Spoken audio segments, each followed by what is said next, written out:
అందరికీ ఆహ్వానం అండి. ఇండియాలో మొట్టమొదటిసారిగా ఇటువంటి మీటింగ్ని ఇటువంటి సింపోజియం అరేంజ్ చేయాలని చెప్పేసి మన చైర్పర్సన్ మన మేడం గారిని డాక్టర్ అనురాధ దేశాయ్ గారిని పర్మిషన్ అడగడం జరిగింది. ఎందుకంటే ఏప్రిల్ 13వ తారీఖున బాంబేలో జరిగిన మీటింగ్ బట్టి అందరు zonal chairmans, vice chairmans, executive members వచ్చినప్పుడు అందరు గుడ్లు 2 తినొచ్చు, 3 తినొచ్చు, ఎల్లో తినొచ్చు అని చెప్తే ఆశ్చర్యపోయి వాళ్ళందరికీ ఎవరికి నాలెడ్జ్ లేకుండే. సో ఎల్లో తినొచ్చు, ఎస్ తినవచ్చు, డాక్టర్ బాలస్వామి చెప్తున్నాడు అంతే. డౌట్ అట్లయితే ఒక పని చేయండి, కార్డియాలజిస్ట్ తోటి చెప్పించండి ఈ విషయం. వారు చెప్తే నమ్మొచ్చు, అప్పుడు నెక్ నమ్ముతుంది, ఫార్మర్స్ నమ్ముతారు. మొత్తం ఎంటైర్ న్యూస్ వెళ్ళిపోయిందంటే అక్కడి నుంచి స్టార్ట్ చేద్దాం. ఆ పని ఏదో హైదరాబాద్ నుంచి స్టార్ట్ చేయండి అని చెప్పేసి చెప్పడం జరిగింది. మేడం గారు పర్మిషన్ ఇవ్వడం జరిగింది. సో దాన్ని బట్టి నెల నుంచి ప్లాన్ చేసి చెప్పడం జరిగింది మన అనేక ఆర్గనైజేషన్స్కి. ముఖ్యంగా మనం చూసినట్టయితే are eggs good for you అన్న స్టేట్మెంట్ తోటి, పాజిటివ్ స్టేట్మెంట్ తోటి మొదలు పెడదాం. ఐ నో ప్రిటీ వెల్ భారతదేశంలో మిగతా దేశాల్లో there is lot of controversy. ముఖ్యంగా what is the role of egg in human health today, ఇది మనం తెలుసుకోవాల్సింది. దీంట్లో what is the controversy around eggs, ఎందుకు అసలు కాంట్రవర్సీ వచ్చింది, ఎందుకు దీని మీద నమ్మకం ఏర్పడింది, దీన్ని ఏ విధంగా ఎక్కువ మంది దీన్ని పూర్తిగా ఒప్పుకోవట్లేదు అనేది ముఖ్యమైనది. దీంట్లో కారణం ఇది మోస్ట్ ఇంపార్టెంట్. ఇది ఎగ్స్లో కొలెస్ట్రాల్ ఉంటుంది. ఆ కొలెస్ట్రాల్ మన శరీరంలో తిన్నప్పుడు మన కొలెస్ట్రాల్ పెరుగుతుంది. అది పెరిగిన తర్వాత గుండె జబ్బులు వస్తాయి. ఇది ఒక ఎజంప్షన్. అందుకోసమని చాలామంది ఇంత పూర్వం ఎప్పుడూ లేని డౌటు, ఏ విధంగా చారిత్రకంగా మనకి ఇలా జరిగింది అని కూడా తెలుసుకోవడానికి కొన్ని తార్కాణాలు అవి చూపిస్తారు. అట్లాగే అంతకన్నా ముఖ్యమైనది మనకి ఇది dietary cholesterol can cause raise blood cholesterol. ఇది డిఫరెన్స్ మనం గుర్తించాలి. మనం తీసుకున్న ఆహారంలో ఉన్న కొలెస్ట్రాల్ మన శరీరంలో ఉన్న రక్తంలో ఉన్న కొలెస్ట్రాల్ని పెంచుతుందా పెంచదా. There is a significant difference ఈ అండర్స్టాండింగ్లో. చాలామందికి సూపర్ఫిషియల్ రీజన్ తోటి పైపోయిన కారణాలు వెతికినప్పుడు మనం తిన్న కొలెస్ట్రాల్ అంతా కొలెస్ట్రాల్గా రక్తంలో చేరుతుంది అన్నది చాలామంది నమ్మారు. దీనివల్లే ఎగ్ని త్యజించారు. దీంట్లో మనం తెలుసుకోవాల్సింది ఏంటంటే, హౌ మెనీ ఎగ్స్, ఒకవేళ ఎగ్ని తిన్నా ఎన్ని ఎగ్గులు మనం తినచ్చు సేఫ్గా, ఏది సేఫ్, ఈ క్వశ్చన్ అన్నిటికీ నేను ఆన్సర్ చేయబోతున్నాను. ముఖ్యంగా ఎగ్ న్యూట్రిటివ్ వాల్యూ, దీనికి నేను మీ అందరికీ కన్నా ఎక్కువ నాకు తెలియదు. దీంట్లో పనిచేసిన డాక్టర్ బాలస్వామి గారికి, ఇలా ఎంతోమంది వెటర్నరీ డాక్టర్లకి వీటి గురించి క్షుణ్ణంగా తెలుసు. కానీ just complete this egg nutritive value చూసినట్టయితే దీంట్లో క్యాలరీస్ ప్రతి ఎగ్కి మీడియం సైజ్, అందరికీ తెలుసు. ఎగ్కి డిఫరెన్స్లు ఉంటాయి. ఇది ఒక శాస్త్ర ప్రకారం ఒకళ్ళే నిర్ణయించిన ఇవి. దీంట్లో 68 క్యాలరీలు వస్తాయి. అలాగే 6 గ్రాములు, 4 గ్రాముల నుంచి ఒక 5-6 గ్రాముల దాకా ప్రోటీన్స్ వస్తాయి. అలాగే ఒక సిగ్నిఫికెంట్ అమౌంట్ ఆఫ్ కొలెస్ట్రాల్ వస్తుంది.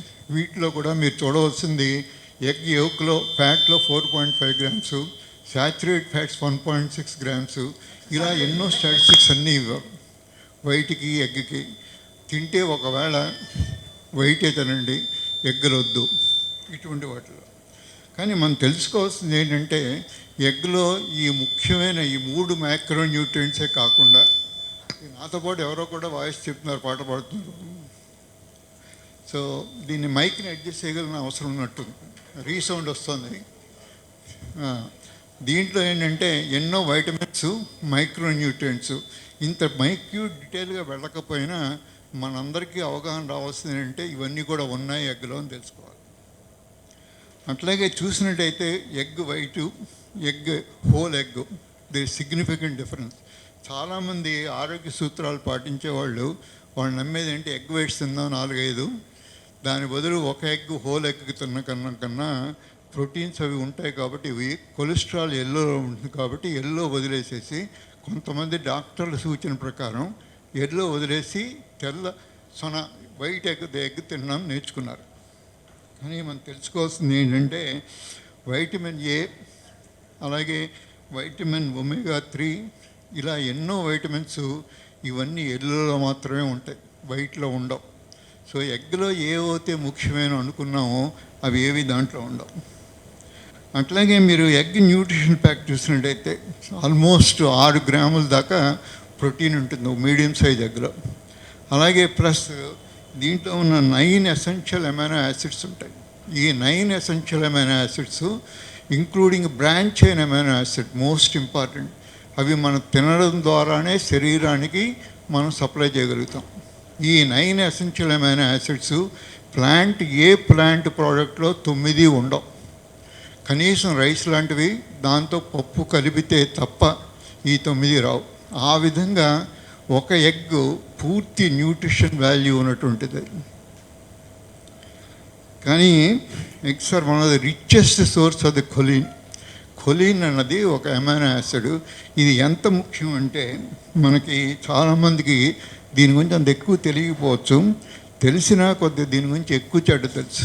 మీ బ్రెయిన్ ఎదగాలి, న్యూరలాజికల్ సిస్టమ్ ఇంప్రూవ్ అవ్వాలి, చిన్నప్పటి నుంచి పుట్టిన పిల్లల దగ్గర నుంచి మీ బ్రెయిన్ ఎదుగుదలకు ఉపయోగపడేది కొలీన్. ఈ కొలీన్ ఎంత తక్కువ ఉంటే మీకు బ్రెయిన్ డెవలప్మెంట్ అంత తక్కువ ఉంటుంది. అలాగే స్టంటెడ్ గ్రోత్ వస్తుంది. చిన్నపిల్లల్లో కొలీన్ సఫిషియెంట్గా లేకపోతే వాళ్ళ నర్వ్స్ అన్ని వీక్గా ఉండి వాళ్ళ ఐక్యూ కూడా దెబ్బతింటుంది. చాలామంది నమ్మకం ప్రకారము ఈ మిథైలిన్ గ్లూటాథయోన్ అనేది ఒక ఇంపార్టెంట్ యాంటీ ఆక్సిడెంట్, న్యాచురల్గా శరీరంలో ప్రొడ్యూస్ అయ్యే గ్లూటాథయోన్. దీనికి మూల కారణమైంది దాన్ని సప్లై చేసే మిథైలిన్, దానికి ఎగ్ హెల్ప్ చేస్తుంది. ఈ గ్లూటాథయోన్ అన్నది ఆక్సిడేటివ్ స్ట్రెస్, ఎన్నో రకరకాల జబ్బులకి ఇది ముఖ్యమైన కారణం. దీన్ని న్యూట్రలైజ్ చేస్తుంది. అట్లాగే మీరు చూస్తే ఈ మిథైలేషన్ ప్రతి నర్వ్ చుట్టూ ఒక మైలిన్ షీత్ అన్నది ఉంటుంది. ఆ మైలిన్ షీత్ వల్లే నర్వ్స్ ప్రిజర్వ్ అవుతాయి. ఒక చోట నుంచి ఇంకో చోటకి ఈ న్యూరలాజికల్ సింపల్స్ అంటే బ్రెయిన్లో పుట్టిన ఇంపల్సు అది పెరిఫరల్ నర్వ్ దాకా అట్టడుగున్నటువంటి శరీరంలో ఉన్న నాడీ వ్యవస్థని శుభ్రంగా ఉంచడానికి ఉపయోగపడేది మిథైలేషన్. దీనికి ఉపయోగపడేది కొలీన్. అది ఎగ్లో పుష్కలంగా దొరుకుతుంది, ప్లాంట్స్లో కూడా దొరుకుతుంది, కానీ ఎగ్లో దొరికినంత దొరకదు. అలాగే కొద్దిమంది నమ్మకం ప్రకారం ఇది మోస్ట్ ఇంపార్టెంట్ సైడ్ ఎఫెక్ట్. దీంట్లో TMAO అంటారు, ట్రైమిథైనమైన్ అమైనో ఆక్సైడ్. ఇది లివర్లోకి వెళ్ళి FMAOగా మారుతుంది. అది గుండెని హాని చేస్తుంది అని కార్డియాలజిస్టులు అందరూ నమ్ముతారు. దీనికి కారణం ఎగ్లో ఉన్న కొలీన్. ఈ కొలీన్ వల్ల ఈ FMAOగా మారి TMO గుండెని హార్ట్ అటాక్స్ రావడానికి ఉపయోగపడుతుంది. దీంట్లో ఎంత నిజం ఉంది, ఎంత క్వాంటిటీ అవసరము, ఎంత మీకు సైడ్ ఎఫెక్ట్స్ వస్తాయి అన్నది పూర్తిగా అర్థం చేసుకున్నప్పుడు ఎగ్లో వచ్చేటువంటి టామో ఇది ఎగ్లో ఉండదు. మన గట్లో బ్యాక్టీరియా ఉంటాయి. ఆ బ్యాక్టీరియా ఈ కొలీన్ను అరిగించుకొని అది రిలీజ్ చేసే బై ప్రోడక్టు ఈ టామో. దీన్ని సర్క్యులేషన్లోకి వెళ్ళి లివర్లోకి వెళ్ళినప్పుడు అది కొద్దిగా వ్యర్థ పదార్థంగా మారి మీ గుండె జబ్బులు కలగజేసే అవకాశం ఉంది. సో వీటిలో మీరు చూసినట్టయితే ముఖ్యమైనది TMAO, దీని ఎఫెక్ట్స్. దీనివల్లే కొంతవరకు ఎగ్స్కి చెడ్డ పేరు వచ్చింది. దీని గురించి మనం పూర్తిగా తెలుసుకున్నప్పుడు దీనికి ఎగ్ ఎంతవరకు ఆపాదించవచ్చు అన్నది మోస్ట్ ఇంపార్టెంట్. ఇవన్నీ ప్లాంట్లో లేవని కాదు, ప్లాంట్లో కూడా కొలీన్ ఉంటుంది, కానీ ఎగ్లో ఉన్న కొలీన్ కన్నా ప్లాంట్లో ఉన్న కొలీన్ తక్కువ. అందుకోసం అందరూ రికమెండ్ చేస్తుంది ఎగ్స్ వద్దు, ప్లాంట్ ప్రొడక్ట్స్ ముఖ్యంగా ఆకుకూరలు, కాయగూరలు ఇవి తినండి అని చెప్పడానికి కారణం ఈ TMAO. తర్వాత దీని గురించి మళ్ళీ ప్రస్తావిస్తాను. నేను ప్రపంచ చరిత్రలో చూసినట్టయితే ఎగ్ తినడం అన్నది ఇవాళ నిన్న వచ్చింది కాదు. ఆల్మోస్ట్ 25 లక్షల సంవత్సరాల క్రితం మనిషి భూమి మీద అవతరించాడు. అప్పటి నుంచి చూస్తే ఎగ్గులు అన్నది 25 లక్షల సంవత్సరాల క్రితం ఎగ్గులు తినడం మనకు తెలుసు, అనాది మానవుల దగ్గర నుంచి.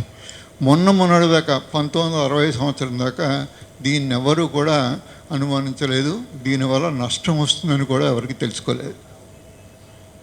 ఆ తర్వాతే మనం ఈ విధమైన చరిత్రలో చూసినట్టయితే ముందు ఇళ్లల్లో కోళ్ళు పెంచుకుని వాటి పెట్టే గుడ్లు తిని పొదిగిన తర్వాత వాటిని తింటూ వచ్చాం.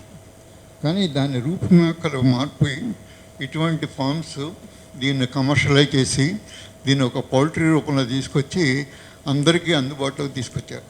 ఇటువంటి వ్యక్తుల్లో ఈయన ముఖ్యమైన వ్యక్తి. ఈయన ఆంధ్రప్రదేశ్ చెందిన ఆయన.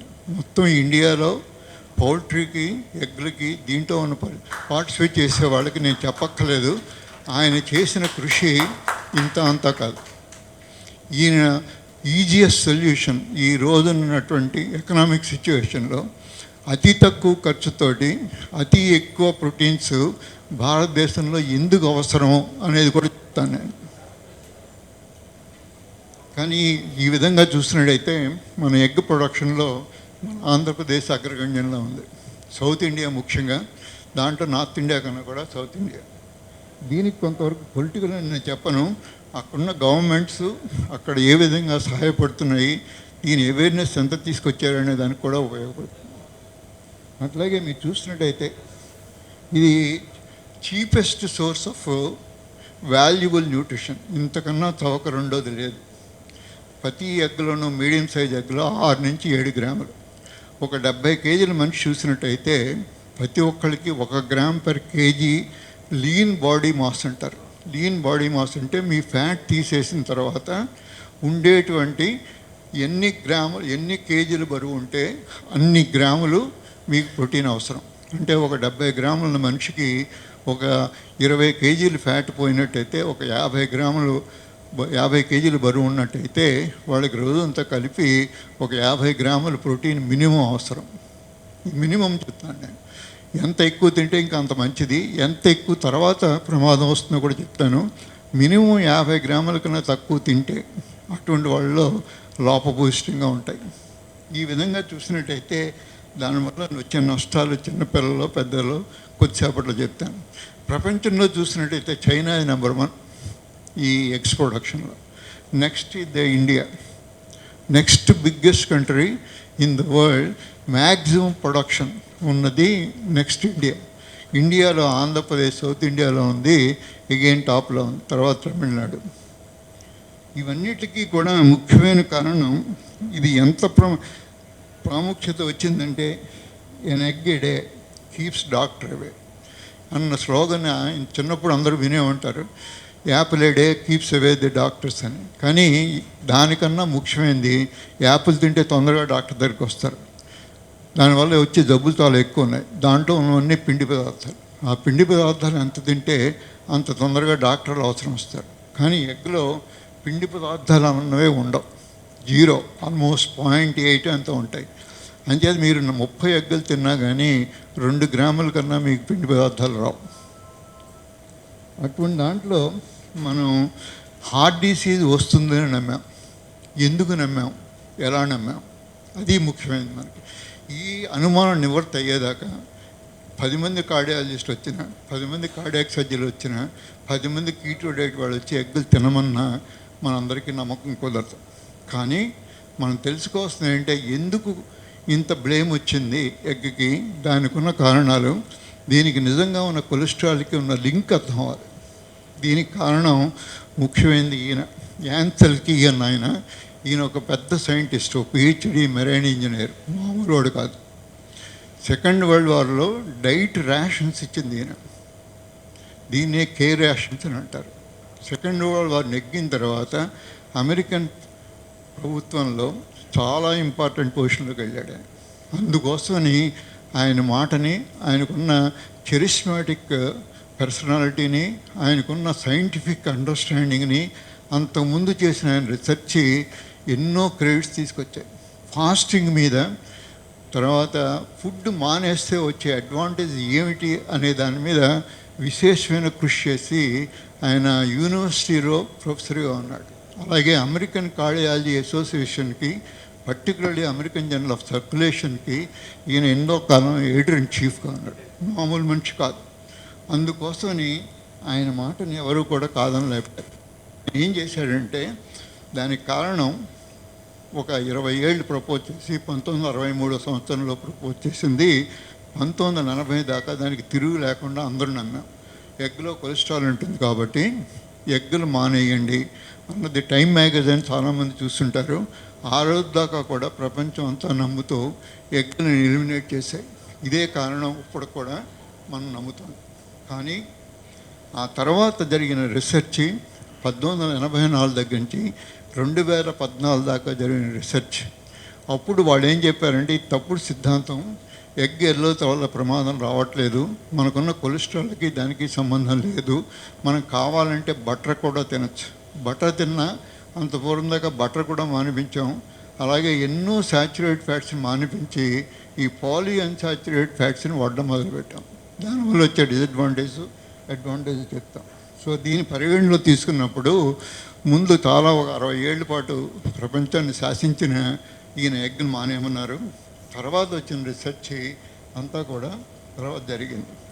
నిజంగా కొలెస్ట్రాల్ హార్ట్ డిసీజ్ అలా చేస్తుందో చేయదా? దీంట్లో ముఖ్యంగా cholesterol is essential for every cell. మన సెల్ కణజాలంలో అతి తక్కువ ఇండిపెండెంట్ యూనిట్ ఏమిటంటే సెల్.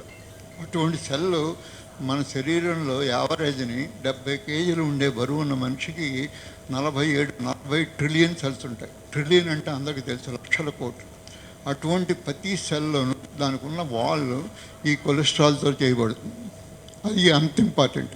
అలాగే ఎసెన్షియల్ ఫర్ సెక్స్ హార్మోన్స్, ముఖ్యంగా మేల్లో ఉన్న టెస్టోస్టెరాన్, ఫిమేల్లో ఉన్న ఈస్ట్రోజన్స్ రెండూ కూడా కొలెస్ట్రాల్ ద్వారానే అవి మ్యానుఫ్యాక్చర్ అవుతాయి శరీరంలో. అవి కనుక కొలెస్ట్రాల్ లేకపోతే చాలామందికి సెక్స్ డ్రైవ్ కూడా పోయి ఎంతోమంది వందత్వం వస్తుంది. అట్లాగే essential for brain and nervous system, మీ యొక్క వికాసం రావాలన్నా, మీ మెమరీ పెరగాలన్నా, మీ బ్రెయిన్ మామూలుగా పనిచేయాలన్నా కొలెస్ట్రాల్ అవసరం. అలా కాకుండా ఇది ఇంపార్టెంట్ ఏంటంటే లిపిడ్స్ అని అంటారు, మొత్తం కొవ్వు పదార్థాలు, దాంట్లో కొలెస్ట్రాల్ ఒకటి. అవన్నీ కలిపి అందరూ మీరు గుర్తించే ఉంటారు వైటమిన్ డి అన్నది. అది తయారవడానికి దానికి మూలం కొలెస్ట్రాలే లేకపోతే వైటమిన్ డి తరగదు. ఇక్కడున్న వాళ్ళందరూ కూడా వైటమిన్ డి ఎస్టిమేట్ చేసుకుంటే 100కి 70 నుంచి 90 మంది దాకా వైటమిన్ డి లోపం ఉంటుంది. దానికి కారణం వాళ్ళు తీసుకోనంత కొలెస్ట్రాల్ వల్ల. అలాగే without cholesterol there is no life. ఇది ముఖ్యంగా మీరు తెలుసుకోవాల్సింది. Biosynthesis of the steroid hormones cholesterol. అలాగే టెస్టోస్టెరాన్ సెక్స్ హార్మోన్స్ చేయడానికి ఇది కొలెస్ట్రాల్ ఉపయోగపడుతుంది. అలాగే ఇవన్నీ కూడా వైటమిన్ డి తయారవడానికి సన్ నుంచి వచ్చేటువంటి అల్ట్రావైలెట్ రేస్ స్కిన్లో ఉన్న కొలెస్ట్రాల్ రియాక్ట్ అయ్యి వైటమిన్ డిగా ప్రొడ్యూస్ అవుతుంది. అలాగే ఎక్సెస్ కొలెస్ట్రాల్ ఉన్నట్టయితే బాడీలో పొరపాటున అది బైల్ ద్వారా మన శరీరం నుంచి బయటికి వెళ్ళిపోతుంది. ఇది ఈ మాలిక్యూల్ కొన్ని లక్షల సంవత్సరాల నుంచి డెవలప్ అయిన molecule. Body knows out what exactly to do cholesterol. అందుకోసమని కొలెస్ట్రాల్ కొలెస్ట్రాల్ తగ్గిపోతుంది, మనం 2 ఎగ్గులు తింటే నష్టపోతాం, హార్ట్ అటాక్ వస్తుంది, ఇవన్నీ అపోహలు వదిలేయండి. అలాగే ప్రతి సెల్ ఇంటిగ్రిటీ అంటారు, దానికి ఆ మెంబ్రేన్ అవుటర్ సైడ్ వాల్, దానికోసం అది మోస్ట్ ఇంపార్టెంట్. ఇవన్నీ క్లుప్తంగా ఆయన ఏం చెప్పాడంటే బెర్నార్డ్ షా ఆయన, no diet will remove all the fat from your body because the brain is entirely fat. Without a brain you might look like good, but all you could do is run for a public office. Sorry to all the public servants, government officers, but still the most important, if you want to live and you want to actively work, if you reduce the cholesterol, if you reduce your cholesterol, LDL particularly 60 మిల్లీగ్రాముల కన్నా తగ్గిపోతే, ఏ మందుల ద్వారా ఏ పదార్థాలు తీసుకోకపోయినా మీకు బుద్ధిమాంద్యత వస్తుంది, dementia వస్తుంది, మతిమరుపు వస్తుంది, ఇలా సెక్చువల్ డిస్ఫంక్షన్ వస్తుంది, ఇలా ఎన్నో రకరకాల జబ్బులు ఈ కొలెస్ట్రాల్ లేకపోవడం వల్ల వస్తాయి. దాన్నే ఆయన హైలైట్ చేస్తూ, చాలామంది తెలిసే ఉంటుంది బెర్నార్డ్ షా రచయిత, కొద్దిగా సెటారికల్గా ఉంటుంది. కానీ ఈ will point out real point. కానీ ఇంత చెడ్డ పేరు రావడానికి అమెరికన్ హిస్టరీలో ఈయన అమెరికన్ ప్రెసిడెంట్, ఈయన పేరు ఐసెన్హోవర్. ఈయన 1955 సంవత్సరంలో సెకండ్ వరల్డ్ వార్ తర్వాత పాపులర్ అమెరికన్ ప్రెసిడెంట్. ఈయనకి ఫస్ట్ టైం హార్ట్ అటాక్ వచ్చింది. హార్ట్ అటాక్ వచ్చినప్పుడు అప్పటిదాకా జనసామాన్యంలో హార్ట్ అటాక్లు ఉంటాయని కూడా తెలియదు. మనకి మీ అందరికి గుర్తుంటుంది, ఎమర్జెన్సీ పీరియడ్లో జయప్రకాష్ నారాయణ గారికి కిడ్నీ ప్రాబ్లం వచ్చినప్పుడు దేశం అంతా అలర్ట్ అయింది. ఎందుకంటే కిడ్నీ జబ్బులు అంత పూర్ణంగా డయాలసిస్ అని కిడ్నీ జబ్బులు ఉంటాయని చాలామంది జనసామాన్యానికి తెలియదు. కానీ ఫస్ట్ టైము ఆయన ఏ విధంగా అర్థమైందంటే ఒక ముఖ్యమైన నాయకుడికి ఇలా జరిగినప్పుడు మొత్తం సొసైటీ అంతా కూడా అవేర్నెస్ వస్తుంది. ఆ విధంగానే సెప్టెంబర్ 24, 1955 ఆయనకి హార్ట్ అటాక్ వచ్చింది. అది that became a news worldwide. Stock market మూసేసుకోవాల్సి వచ్చింది. ఎకనామిక్ డిప్రెషన్ లాంటి సిచ్యువేషన్ వచ్చింది. వైట్ హౌస్లో ఏ పనులు జరగలేదు. అందరూ కూడా ఐసెన్హోవర్ యొక్క జీవితం మధ్య వర్రీ అవుతూ వచ్చారు. దీనికోసమని మొత్తం ప్రపంచం అంతా కూడా హార్ట్ అటాక్స్ గురించి ఫస్ట్ టైం ది రియలైజ్. 1921 సంవత్సరం దాకా ఒక్క హార్ట్ అటాక్ కూడా రికార్డ్ అవ్వలేదు చరిత్రలో, మెడికల్ హిస్టరీలో. అటువంటిది 2021 వచ్చే నాటికి number 1 killer is heart attacks. ఇంత గణనీయమైన మార్పు జరిగింది. దీనికి కారణం కొలెస్ట్రాల్ అని అందరూ నమ్ముతూ వచ్చాం. దీనికి కారణం ఈయన చేసిన కృషి. యాన్సెల్కి ఈయన ఒక ఇంపార్టెంట్ స్టడీ కండక్ట్ చేశాడు. దాంట్లో ఏంటంటే ఒక హైపోథసిస్ ప్రపోజ్ చేశారు. ఆయన మీరు తిన్నటువంటి శాచురేట్ ఫ్యాటు కొలెస్ట్రాల్గా మారుతుంది, సీరం కొలెస్ట్రాల్ పెరుగుతుంది, అది మీ ఆర్టరీలో ఉన్న ప్లాక్ని క్రియేట్ చేస్తుంది, దానివల్ల హార్ట్ అటాక్స్ వస్తాయి. ఇది కొలెస్ట్రాల్కి హార్ట్ అటాక్స్కి ఉన్న దగ్గర సంబంధం. ఇది ప్రూవ్ అయిన థియరీ కాదు, ఇది ఒక హైపోథసిస్. దాన్ని ప్రపోజ్ చేసి ఆయన ఏం చేశారంటే ఒక ఎక్స్పెరిమెంటల్ ఎవిడెన్స్. ఇది 1913 సంవత్సరంలో ఒక రష్యన్ సైంటిస్ట్ చేసిన ఎక్స్పెరిమెంట్ని ఆధారంగా తీసుకున్నారు. దాంట్లో ఏం చెప్పారంటే హెర్బివోరస్ యానిమల్స్ అంటే వెజిటేరియన్స్ తిని ఆకులను తినే కుందేళ్ళకి నాన్ వెజిటేరియన్ పెట్టారు, ఎగ్లోను ఇవి. కొలెస్ట్రాల్ ఉన్నటువంటి యానిమల్ ఫుడ్ని పెట్టడం వల్ల ఈ కుందేళ్ళలో హార్ట్ అటాక్ వచ్చింది, చచ్చిపోయాయి. ఇది బేసిస్. ఆ ఉన్న థియరీ ప్రపోజ్ చేయడానికి ఉన్న ఎక్స్పెరిమెంటల్ బేసిస్ పబ్లిష్ అయింది, ప్రూవ్ అయ్యింది. దీనికోసం ఏం చేశారంటే తర్వాత ఇదే ఎక్స్పెరిమెంట్ కుందేళ్ళలో చేసిన ఎక్స్పెరిమెంటు తర్వాత కుక్కల్లోనూ ర్యాట్స్లోనూ చేశారు. ఇవన్నీ కూడా ఆమ్నివోరస్ యానిమల్స్ అంటారు. అంటే మనుషుల్లాగే అవి వెజిటేరియన్ తింటాయి, నాన్ వెజిటేరియన్ తింటాయి. ఎప్పుడైతే అది ఓన్లీ వెజిటేరియన్ తిన్న కుందేళ్ళలో ఈ కొలెస్ట్రాల్ హార్ట్ అటాక్స్ని ప్రొడ్యూస్ చేసినప్పుడు అదే కొలెస్ట్రాల్ని మనం ఎప్పుడైతే ఈ ఉన్నటువంటి ఆమ్నివోరస్ యానిమల్స్ ఇలా కుక్కలకి ఎలకలకి ఇచ్చినప్పుడు హార్ట్ అటాక్ రాలేదు. సో దీన్ని బట్టి ఏమర్థమైందంటే తర్వాత కానీ దీన్ని ఇగ్నోర్ చేసి ఆ ఎక్స్పెరిమెంట్ని ఈయన చేసింది 22 కంట్రీలు డేటా కలెక్ట్ చేశారు. పోస్ట్ వరల్డ్ వార్ తర్వాత 22 కంట్రీలు డేటా కలెక్ట్ చేసి వాళ్ళు తినే ఏ ఆహారం తింటున్నారు, దాంట్లో ఏమొచ్చింది, దాని ప్రకారం ఒక పిరమిడ్ తయారు చేశారు. ఏ దేశంలో అయితే ఈ ఫ్యాట్స్ ఎక్కువ తింటున్నారో అటువంటి వాళ్ళకి హార్ట్ అటాక్స్ వస్తాయి అని. సో అందుకోసం నేను ఏం చేశారంటే ఈ స్టడీ చేసి అటువంటి కంట్రీలో ఫ్రాన్స్ కూడా ఉంది. ఫ్రాన్స్లో మీ ప్రపంచంలో అత్యధికంగా ఫ్యాట్ తినేది చీజు, బటరు, వైను. ఈ మూడు కూడా మీరు ఊహించినంత ఎక్కువ ఫ్రాన్స్లో తింటారు. కానీ ఫ్రాన్స్ వాళ్ళలో హార్ట్ అటాక్స్ తక్కువ. హార్ట్ అటాక్స్ రావని కాదు, వస్తాయి, కానీ మిగతా దేశాలతో చూస్తే ఫ్రాన్స్లో తగ్గాయి. దీన్ని ఆ యాన్సెల్కి ఏమని సంబంధించారంటే ఇది ఫ్రెంచ్ పారాడాక్స్. అందుకోసం దీన్ని కొద్ది అవుట్లేయర్స్ అంటే పక్కకు దారినటువంటి ఒక ఇది దాన్ని ఎగ్జాంపుల్గా తీసుకుని మిగతా ఈ థియరీని దీన్ని అంతటిని కోసం చెప్పినప్పుడు మనం దాన్ని ఆమోదించి కొలెస్ట్రాల్కి హార్ట్ అటాక్స్కి దగ్గర సంబంధం ఉంది అని గుర్తించాం. కానీ ఆ చేసిన 22 కంట్రీల్లో ఆయన ప్రొడ్యూస్ చేసిన డేటా ఒక 7 కంట్రీలదే. కానీ ఎప్పుడైతే మనం 22 కంట్రీలు ఆయన కలెక్ట్ చేసిన డేటాయే మళ్ళీ వెనక్కి వెళ్ళి ఆ డేటాని అసోసియేషను దానిన్నిటికి ఏమిటి కారణం అని ఆలోచించినప్పుడు there is no clear cut association. కొలెస్ట్రాల్కి హార్ట్ అటాక్కి ఏమాత్రం సంబంధం లేదు. దీన్ని స్కాటర్ డయాగ్రామ్ అంటారు.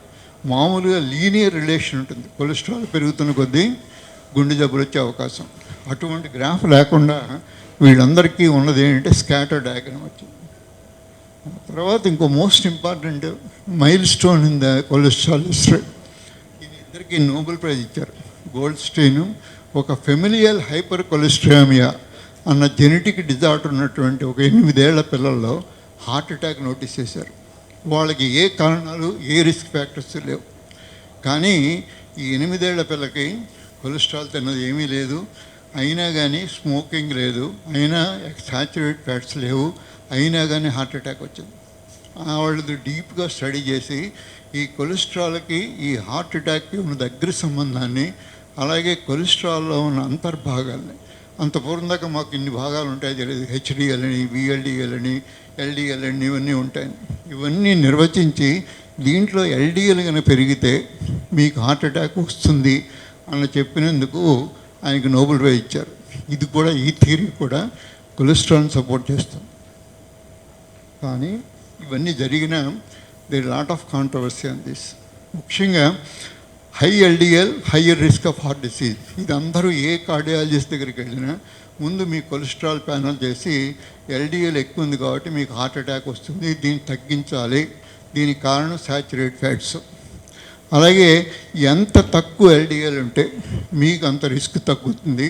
ఇది మేము ప్రపోజ్ చేసి వాళ్ళందరికీ స్టాటిన్ పెట్టి 60 మిల్లీగ్రాముల కన్నా ఎల్డిఎల్ తగ్గాలి అన్న ఒక ప్రతిపాదన చేసి ప్రపంచం అంతా స్టడీ చేసి ఎవరికైతే 60 మిల్లీగ్రాముల కన్నా తక్కువ ఉంటుందో అటువంటి వాళ్ళ హార్ట్ అటాక్స్ రావు అని నిర్ధారణ చేశారు. ఒక ప్యానల్, లిపిడ్ ప్యానల్ అని ఉంటుంది వీటిలో.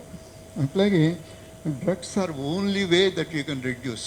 ఎవరికైనా కనుక పెరుగు ఉంటే డ్రగ్స్ లేకుండా, స్టాటిన్ డ్రగ్స్ అనేవి లేకుండా మీ కొలెస్ట్రాల్ తగ్గే అవకాశం లేదు.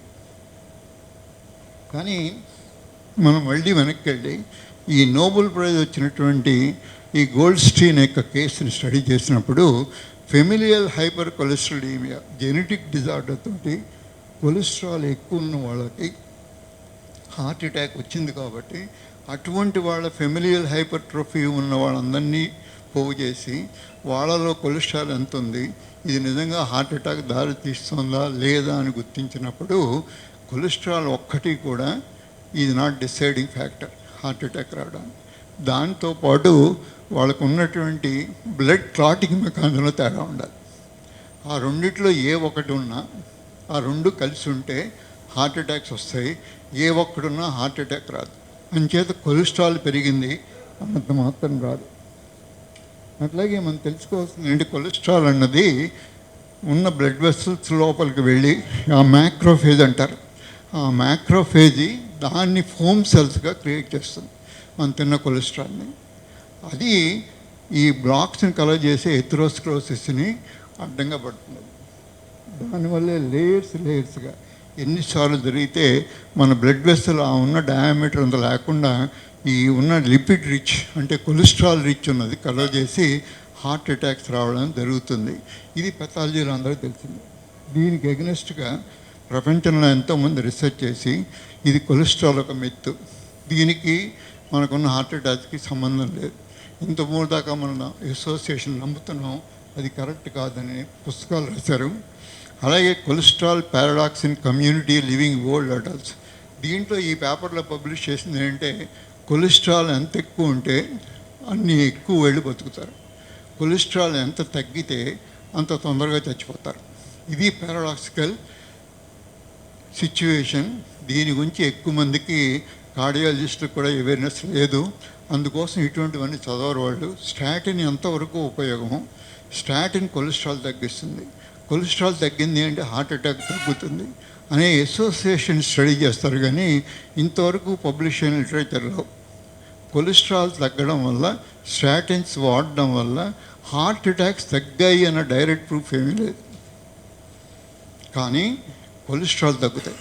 కొలెస్ట్రాల్ తగ్గితే దట్ ఈజ్ ఈక్వల్ టు, మనం అందరం చిన్నప్పుడు అనుకుంటాం చదువుకుంటే మంచి ఉద్యోగం వస్తుంది, మంచి ఉద్యోగం వస్తే జీవితం బాగుపడుతుంది. అంచేత మనం అంతా దేనికి అసోసియేట్ చేసాం? మనం తల్లిదండ్రులంతా మంచి చదువు కోసం. మంచి చదివిన వాళ్ళందరూ బాగుపడలేదు, అలాగే బాగుపడిన వాళ్ళందరికీ మంచి చదువు లేదు. సో ఇంత కాంట్రడిక్షన్ ఉన్నప్పుడు మనం అసోసియేషన్ చేసాం. అంటే చదువుకుంటే బాగుపడిపోతారేమో అనే ఒక భ్రమ కల్పించి చదువుకోలేని వాళ్ళందరినీ ఆత్మహత్య చేయడానికి కూడా మనం ప్రోత్సహించాం, కానీ చదువు అంత ఇంపార్టెంట్ కాదు అని ఎప్పుడు చెప్పలేదు. సో ఆ విధంగా కొలెస్ట్రాల్ గురించి అందరినీ భయపెట్టాం, కానీ కొలెస్ట్రాల్ ఇంత అవసరం లేదు అని చెప్పలేదు. అలాగే ఇంకో స్టడీ ఇది, lower cholesterol is associated with mortality from stroke, heart disease and cancer. This is they one of the important thing when which అందరూ భయపడేది హార్ట్ అటాక్కి, తొందరగా చచ్చిపోవడానికి, పక్షవాతానికి. ఈ 3 జబ్బులు కూడా తక్కువ ఉన్నాయి. దీనికి అంతటికీ కారణం ఏంటంటే మనం జరుగుతున్నది ఫైర్ ఇంజన్లు జరుగుతాయి. ఫైర్ జరిగినప్పుడు చుట్టూ ఫైర్ ఇంజన్లు ఉంటాయి. సో ఈ ఫైర్ ఇంజన్లు ఉన్నంత మాత్రాన ఒక ఏమీ తెలియని ఒక 5 ఏళ్ల కుర్రాడిని ప్రతి ఫైర్ యాక్సిడెంట్ దగ్గర తీసుకెళ్ళినప్పుడు కామన్ ఫ్యాక్టర్ ఏముంటుంది? ఫైర్ ఇంజన్లు కనపడతాయి. సో మనకి ఇమ్మీడియట్ కంక్లూజన్ ఏమొస్తుందంటే fire engines causing the fire. ఎంత ఫూలిష్గా ఉంటుంది! అంతే ఫూలిష్గా జస్ట్ కొలెస్ట్రాల్ ఉంది కాబట్టి హార్ట్ అటాక్ వచ్చినప్పుడు వీ అసోసియేటెడ్ దట్. అలా కాకుండా దాని గురించి అనలైజ్ చేసి ఈ కొలెస్ట్రాల్ ఎంత వస్తుంది, ఎంత హార్ట్ వస్తుంది డిసీజ్ అని కనిపెట్టినప్పుడు ఒక ముఖ్యమైన క్వశ్చన్ ఏంటంటే, there is no study that has proven cholesterol can cause atherosclerosis. ఇంతవరకు లిటరేచర్ అంతా వెతికాం, దాంట్లో కనపడలేదు నాకు. అలాగే ఓన్లీ అసోసియేషన్ ఆఫ్ ఎల్డిఎల్, అది హార్ట్ డిసీజ్కి అసోసియేషన్ కనపడదు. అట్లాగే even with the lipoprotein B100, ఇవన్నీ మీకు అంత అనవసరం లేదు, ఇది ఐడెంటిఫికేషన్. అలా చేసినప్పుడు వాళ్ళల్లో సమ్వాట్ రెస్పాన్సిబుల్. కానీ అది ఇంకా చెప్తున్న తర్వాత అన్నిటికంటే ముఖ్యమైనది SDLDL అంటారు, అంటే small density LDL. When it is oxidized, that is responsible heart attack. అన్ని కొలెస్ట్రాల్ కాదు. SDLDL ఎంత ఉంది? అలాగే లైపోప్రోటీన్ లిటిల్ ఏ అంటారు. ఇది రొటీన్గా కార్డియాలజిస్టులు కూడా ఎస్టిమేట్ చేయరు, అన్ఫార్చునేట్లీ. లీవ్ అలోన్ ఫిజిషియన్స్, వాళ్ళకి దీని మీద ఐడియా లేదు. ఇవి తేడా ఉన్నప్పుడు ఈ కొలెస్ట్రాల్లో అప్పుడు హార్ట్ అటాక్ వచ్చే అవకాశం ఉంటుంది. అవి లేకుండా ఓన్లీ కొలెస్ట్రాల్, ట్రైగ్లిసరైడ్స్, LDL చేసి దాని ద్వారా వస్తుంది కూడా చాలా పొరపాటు.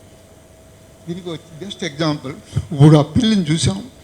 ఆ పిల్లి వల్ల ఆ రేకుల షెడ్ వంగిపోయింది అని మేము ప్రపోజ్ చేసాం అనుకోండి, దాన్ని ఎంత నమ్మశక్యంగా ఉంది? ఆ పిల్లి పడి దాని వెయిట్ వల్ల ఆ రేకుల షెడ్ వంగిపోయింది. అది అనుకుందామా? లేకపోతే వంగిపోయిన రేకుల షెడ్తో పిల్లి కూర్చోవడం వల్ల జరిగిందా? ఏది పాసిబిలిటీ? సో వంగిపోయిన రేకుల షెడ్లో మీకు ఆ పిల్లి పడినప్పుడు అలా అనిపిస్తుంది. ఈ అసోసియేషన్ చూసి సూపర్ఫిషియల్ రీజన్ తోటి మనం ఆలోచిస్తే ఆ పిల్లి రెస్పాన్సిబుల్ ఈ రేకుల షెడ్ వంగడానికి అనే కంక్లూజన్ తీసుకుంటాం. ఇలాగే కొలెస్ట్రాల్కి, హార్ట్ అటాక్స్కి ఉన్న దగ్గర సంబంధాన్ని మనం నమ్మాం. అన్నిటికంటే కూడా ముఖ్యమైనది, సేమ్ నెంబర్ కొలెస్ట్రాల్ మీకు venous blood, arterial blood. Veins, arteries అని వినే ఉంటారు, సిరలు, ధమన్లు. మీకు సిరల్లో ఎంత కొలెస్ట్రాల్ ఉందో ఆర్టరీస్లో కూడా అంతే కొలెస్ట్రాల్ ఉంటుంది. వాళ్ళు ఇన్ఫ్యాక్ట్ మన కొలెస్ట్రాల్ని వీన్స్లో మాత్రమే మెజర్ చేస్తాం. సో వీన్స్లో ఏమాత్రము చేయనటువంటి కొలెస్ట్రాల్ ఒక్క ఆర్టరీలోనే బ్లాక్స్ కలగజేస్తాం. కొలెస్ట్రాలే రెస్పాన్సిబుల్ అయితే వీన్స్లో ఎందుకు రావట్లేదు అన్న క్వశ్చన్ ఉత్పన్నమైంది. అలా చూసినప్పుడు వీన్స్లో కొలెస్ట్రాల్ లేదు, ఆర్టరీలో మాత్రమే ఉంది. అంటే కొలెస్ట్రాల్ కాకుండా వేరే కారణాలు ఉన్నాయి. అదే వీన్ని మేము బైపాస్ సర్జరీ చేయడానికి హార్ట్ బైపాస్ సర్జరీ చేసినప్పుడు వాడతాం. అలా ఆ పొజిషన్ మార్చినప్పుడు ఆర్టీరియల్ పొజిషన్లో వీన్స్ పెడితే వీన్స్లో కూడా ఎథెరోస్క్లెరోసిస్ వస్తాం. అందుకోసం మనం తెలుసుకోవాల్సింది ఏంటంటే, శరీరంలో మొత్తం అంతా కొలెస్ట్రాల్ ప్రయాణిస్తున్న వీన్స్ని ఏమి చేయకుండా ఒక్క ఆర్టరీలో మాత్రమే కలగజేస్తాం. ఇది పారాడాక్సికల్ సిచ్యువేషన్. సో దీనికోసం మనం ఏం చేస్తారంటే స్టడీస్ చేస్తారు. Why only arteries, why not the veins? చూసినట్టయితే మనం తిన్న కొలెస్ట్రాల్ ఏమవుతుంది? మనం తిన్న కొలెస్ట్రాల్గా లోపలికి వెళ్ళదు. మనం తిన్న ఆహారం నోటి ద్వారా తీసుకున్నది చిన్న ప్రేవుల్లోకి వెళ్తుంది. చిన్న ప్రేవుల్లోకి వెళ్ళినప్పుడు ఇవన్నీ మొత్తం కొవ్వు అంతా కూడా చిన్న చిన్న మాలిక్యూల్స్గా, వీటినే ఫ్యాటీ యాసిడ్స్ అంటారు, ఫ్యాటీ యాసిడ్స్గా విడిపోతాయి. మీరు కొలెస్ట్రాల్ రిచ్ ఫుడ్ తిన్నా, రెడ్ మీట్ తిన్నా, వైట్ మీట్ తిన్నా, చికెన్ తిన్నా, మటన్ తిన్నా, పోర్క్ తిన్నా, ఏది తిన్నా కానీ ఫ్యాటీ యాసిడ్స్గా మారాలి. అది మారకుండా శరీరంలోకి వెళ్ళే అవకాశం లేదు.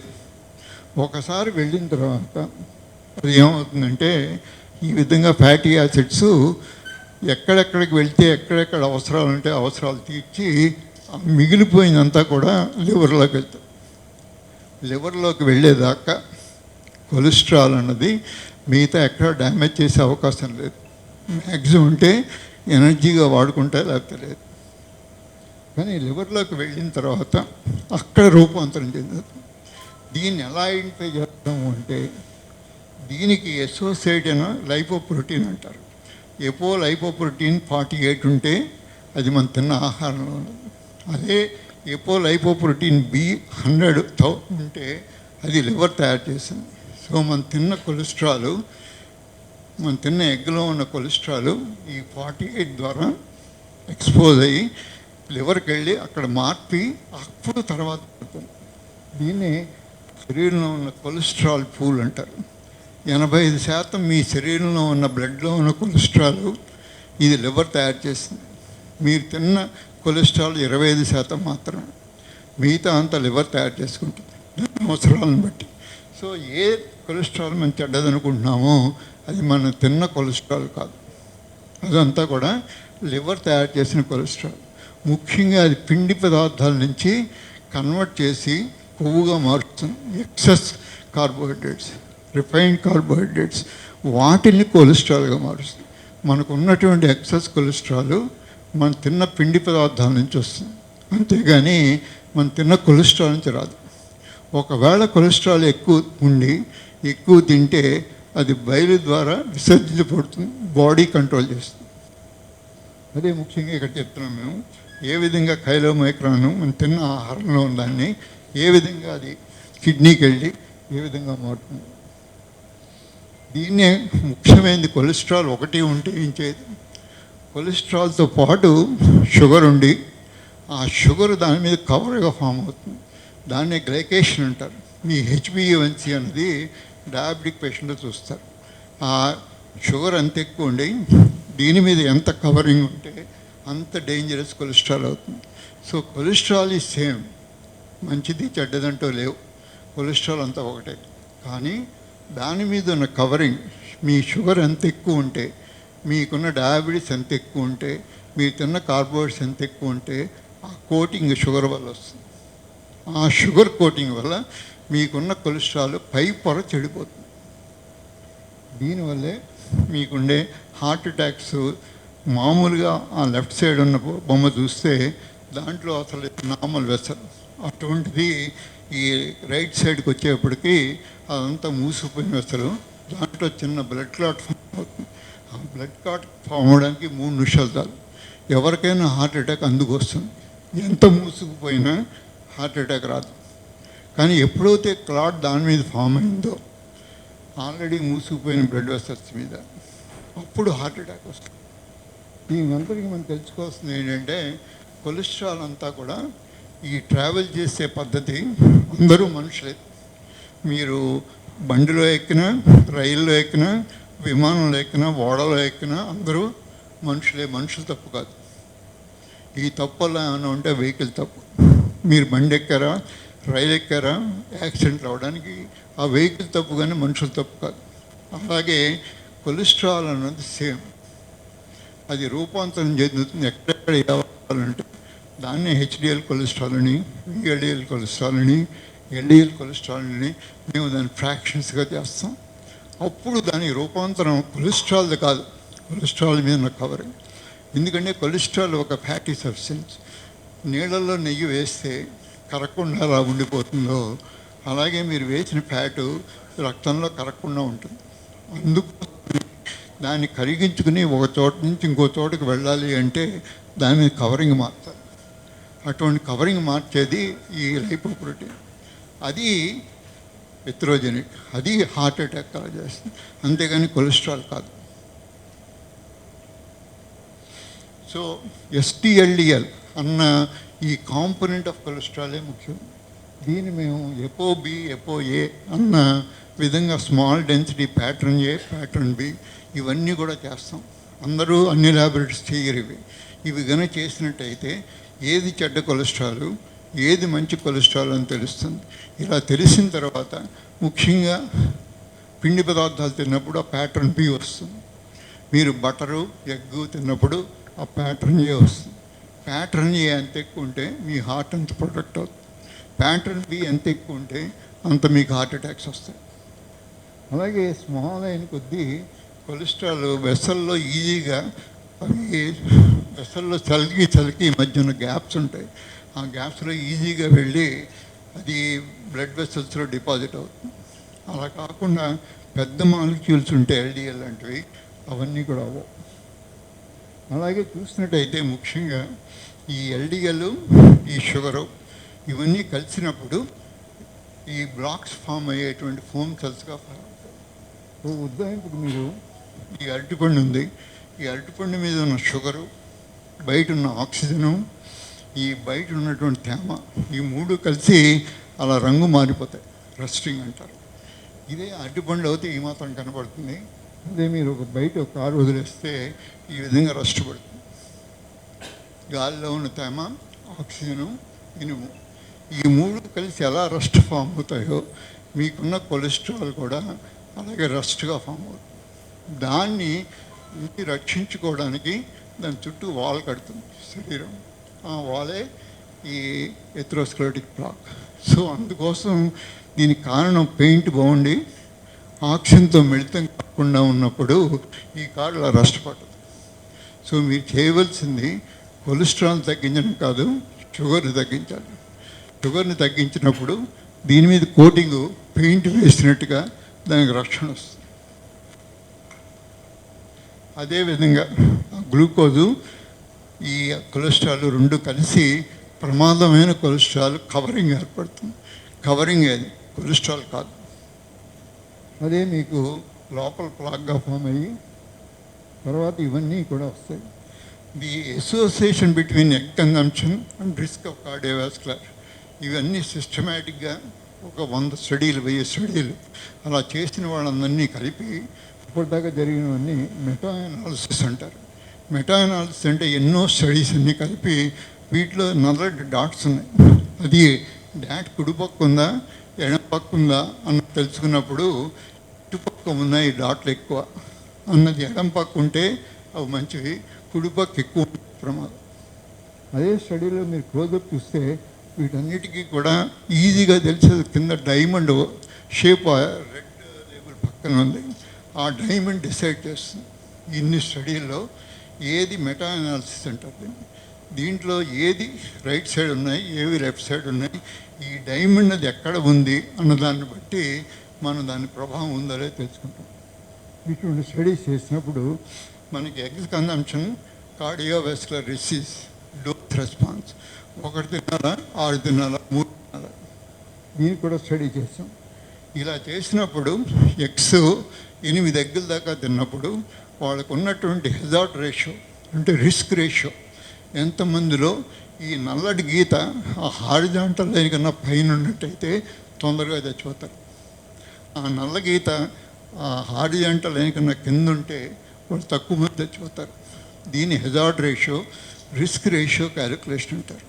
ఇవన్నీ ఎన్నో స్టడీస్ చేసి దీంట్లో మనకు తెలిసింది ఏంటంటే అలాగే స్ట్రోకు, హార్ట్ డిసీజు, ఆ కింద బ్లాక్ యావరేజ్ అంతా కూడా హారిజాంటల్ లైన్ కన్నా తక్కువ ఉంది. కానీ ఒక స్టడీ మాత్రం ఒక హార్ట్ ఫెయిల్యూర్ చూసినప్పుడు ఈ నల్ల గీత పైకి పెరిగింది. అంటే ఎగ్ కన్జంప్షన్ వల్ల ఈ హార్ట్ ఫెయిల్యూర్ పెరుగుతుంది, హార్ట్ అటాక్స్ రావట్లేదు. ఇది ఎలా ఎందుకు జరుగుతుంది? పారాడాక్సికల్గా ఉంది. హార్ట్ అటాక్స్ రాకుండా ఓన్లీ హార్ట్ ఫెయిల్యూర్స్ ఎందుకు జరుగుతాయి అని చదివినప్పుడు ఈ హార్ట్ ఫెయిల్యూర్ వచ్చే వాళ్ళకి ఎక్కువ మందిలో డయాబెటీస్ ఉంది, అది కలగజేస్తాను. షుగర్ ఎక్కువ ఉంది, అది కలగజేస్తాను. ఈ ఎగ్ యొక్క కన్జంప్షన్ అప్సెట్ చేస్తున్నది వాళ్ళకున్న మిగతా కండిషన్స్. అంతేకాని ఎగ్ కన్జంప్షన్ ఎలోన్ ఏమీ చేయట్లేదు. అందుకోసం మీరు ఎన్ని ఎగ్గులు తిన్నా మీ కొలెస్ట్రాల్ మీద ప్రభావం ఉండదు. ఆ కొలెస్ట్రాల్ ఉన్న కొద్ది ప్రభావం మీ హార్ట్ అటాక్ని కలగజేయదు. ఇవే చేస్తూ కొన్ని కాంట్రవర్సీ స్టడీస్ ఉన్నా కొన్ని స్టడీస్ క్లియర్గా చెప్తుంది ఏంటంటే కొలెస్ట్రాల్ మంచిది. మీ తిన్న కొలెస్ట్రాల్కి మీకు వచ్చే హార్ట్ అటాక్ కొలెస్ట్రాల్కి సంబంధం లేదు. అట్లాగే ఎన్ని ఎగ్గులు తినాలి అన్నది వచ్చినప్పుడు కూడా మనకి తెలియవలసింది ఇవన్నీ కూడా స్టడీ చేశారు. ఒక ఆయన 100 ఎగ్గులు 7 రోజుల్లో తిన్నాడు. ఈ ఎక్స్పెరిమెంట్ ప్రూవ్ చేయడం కోసం ఈయన స్టెన్బర్గ్ అంటారు. 100 ఎగ్గులు వారానికి తిన్నాడు. తిని ఆయనకున్నవన్నీ ఇంప్రూవ్ అయ్యాయి. కొలెస్ట్రాల్ బెటర్ మార్కర్స్గా వచ్చాయి, ఇంప్రూవ్ అయింది. సో అందుకోసమని మనమే వర్రీ అవ్వకుండా ఆనందంగా తినచ్చు. అట్లాగే ఆయనకున్నటువంటి పారామీటర్స్ ఎల్డిఎల్ ఎంత ఉంది, ట్రైగ్లిసరైడ్స్ ఎంత ఉన్నాయి, హెచ్డిఎల్ ఎంత పెరిగింది, 59 నుంచి 65కి. హెచ్డిఎల్కి ఎన్ని మందులు వాడినా మీకు పెరగదు. ఈ ఒక్క ఎగ్ లాంటి ఎల్లో లాంటి కొలెస్ట్రాల్ తిన్నప్పుడు మాత్రమే, అలాగే రెడ్ మీట్ తిన్నా కానీ పెరుగుతుంది. సో మనం ఎగ్గుల గురించి మాట్లాడుతున్నాం కాబట్టి ఎగ్గుల గురించి స్ట్రెస్ చేస్తున్నాను. సో అట్లాగే సైంటిఫిక్ రిపోర్ట్స్ ఎట్లా చదవాలి, దాన్ని ఎలా అర్థం చేసుకోవాలి, దీని గురించి అవగాహన లేనప్పుడు, స్టాటిస్టిక్స్ గురించి మనం ఏమాత్రం అవగాహన లేనప్పుడు తప్పుడు కంక్లూజన్స్ ఇస్తాం. అలాగే ఆ పైన హెడ్డింగ్ కింద కంక్లూజన్స్ చదివినప్పుడు ఆ పేపర్లో ఉన్న జిస్ట్ అంతా కూడా మనకు రాదు. మనకి ఏమర్థమైందంటే మెటబాలిక్ హెల్త్ అనేది excess energy is the major problem. Excess energy అంటే excess energy plus excess insulin ఉంటే జబ్బులు వస్తాయి. ఇవన్నీ కంటెక్స్ట్ సెన్సిటివ్ కాంబినేషన్. అట్లాగే excess energy is equal to excess carbohydrate plus excess fat. Fat కూడా అంత మంచిది కాదు, ఎక్కువ తీసుకుంటే ప్రమాదం. కార్బోహైడ్రేట్స్ ఎంత ప్రమాదమో ఫ్యాట్ కూడా అంతే ప్రమాదం. సో అట్లాగే refined processed carbon is equal to excess insulin. So కార్బోహైడ్రేట్స్తో పాటుకు మీరు కనుక ఫ్యాట్ కలిపితే that is the worst combination. మనం రోజు చేసేది అదే. Most important refined carbs plus excess fats. నేను చూపిస్తాను మనం రోజు ఎలా తింటున్నామో. దాంట్లో ఉన్న కాంబినేషన్ ఇది worst combination. Excess insulin without excess calories మీ మజిల్ లాస్ అవుతుంది. ఫ్యాట్ తిన్నా కానీ మీ ఫ్యాట్ని వాడుకునే శక్తి ఉండదు. అప్పుడు మజిల్ లాస్ వస్తుంది. వెయిట్ బ్రహ్మాండంగా తగ్గిపోతారు. వాళ్ళు తగ్గిపోయి ఆనందపడుతూ ఉంటారు. వారానికి 2-3 కేజీలు తగ్గిపోతూ ఉంటారు. ఎవరైనా కానీ వారానికి 1 కేజీ కన్నా ఎక్కువ తగ్గారు అంటే వాళ్ళు మజిల్ లాస్ ఉన్నట్టే, అంతేగాని ఆనందపడవలసిన విషయం కాదు అది. మనం రోజు తినేటువంటి ఇది combination worst. Egg biryani, omelette with bread, this is the worst combination. ఎప్పుడైతే మీరు ఎగ్గుల్ని ఈ కార్బోహైడ్రేట్స్ కలిపి తింటారో అప్పుడు ఎక్కువ పెరుగుతుంది. కార్బోహైడ్రేట్స్ అప్పుడు కొలెస్ట్రాల్ ఎగ్లో ఉన్న కొలెస్ట్రాల్ వల్ల కాదు, బాడీలో మీరు తిన్న పిండి పదార్థానికి కొలెస్ట్రాల్ తయారవుతుంది. అది మీరు తిన్న కొలెస్ట్రాల్ 2 కలిపి వర్స్ట్ సిచ్యువేషన్ వస్తుంది. అందుకోసమని మేము చెప్పేదంతా ఏంటంటే ఎగ్గులు లాంటివి తినాలంటే మీరు కార్బోహైడ్రేట్స్ మానండి. మానకుండా మీరు ఎగ్గులు మాత్రమే తింటే ప్రమాదం. సో ఎగ్గుల్ని ఓ చెడ్డవాడు ఓ మంచివాడు కలిస్తే చెడ్డవాడికి అన్ని టాక్టిక్స్ తెలుసు, వాడు ఎస్కేప్ అయిపోతాడు, కానీ మంచివాడు దొరికిపోతాడు. సో అట్లాగే ఇక్కడ ఏమైంది, మంచిది ఎగ్గు, చెడ్డది బిర్యానీ. వాళ్ళతో కలిసినప్పుడు బ్లేమ్ అంతా కూడా ఎగ్గుకు వచ్చింది, అనవసరంగా రావాల్సిన బ్లేమ్ అంతా బిర్యానీకి. అది ఎస్కేప్ అయిపోయింది. అందుకోసం మనం మిస్డైరెక్టెడ్, మిస్ఇన్ఫార్మ్డ్.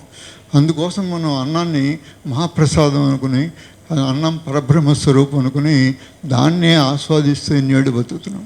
ఎప్పుడైతే దాన్ని వదిలేశారో మిగతా ఏవి కూడా ప్రమాదం కాదు. కానీ ఈరోజు కూడా మీరు బిర్యానీతో పాటు ఒక ఎగ్గుల్లో తిన్నా మీ హార్ట్ రిస్క్ ఉంటుంది. అలాగే రైసు పిండి పదార్థాలు మానేసి రోజుకు 30 ఎగ్గులు తిన్నా మీకేం. సో ఈ కంటెక్స్ట్ ఇంపార్టెంట్. మనకుండే శక్తి కార్బోహైడ్రేట్స్, ఫ్యాట్స్, ప్రోటీన్స్ వల్ల మనకేం శక్తి రాదు, అది ఓన్లీ స్ట్రక్చర్. సో ఏది ఎక్కువైనా, కార్బోహైడ్రేట్స్ ఎక్కువైనా, ఫ్యాట్స్ ఎక్కువైనా అది ప్రమాదం. దానికి కారణం మీ ఉన్నటువంటి ఇన్సులిన్ ఎంత ఎక్కువ ఉంటే, ముఖ్యంగా కాప్స్ ఎక్కువ ఉండి అలాగే ఫ్యాట్స్ తక్కువ ఉండి, అలాగే కాప్స్ తక్కువ ఉండి, ఫ్యాట్స్ ఎక్కువ ఉండి, ఏది ఎక్కువ ఉన్నా అదే ప్రమాదం. మనకు ఉన్నటువంటి 3 macro nutrients carbs, proteins, fats, వీటిలో ఏవి లోపాలు ఉన్నా ప్రమాదం. ఇది మెరాస్మస్ అని అంటారు. ఇది ముఖ్యంగా క్యాలరీస్ లేకపోవడం వల్ల ఎంతోమంది ఇలా బక్క చిక్కిపోయి ఎముకలన్నీ కనపడుతూ ఉంటాయి. ఇది అంత ప్రమాదకరమైన జబ్బు కాదు. దీనికన్నా ప్రమాదకరమైనది క్వాషియార్కర్. ఇది జబ్బు. ఇలా పాంట్ బెల్లి ఉంటుంది, కాళ్ళన్నీ వాచి ఉంటాయి, వాళ్ళందరూ చిక్కిపోతారు, వీళ్ళు తొందరగా చచ్చిపోతారు. ఇంత పూర్తి బ్లోన్ పిక్చరు మనకి ఇండిపెండెన్స్ ముందుండేది, ఈ మధ్యకాలంలో లేదు.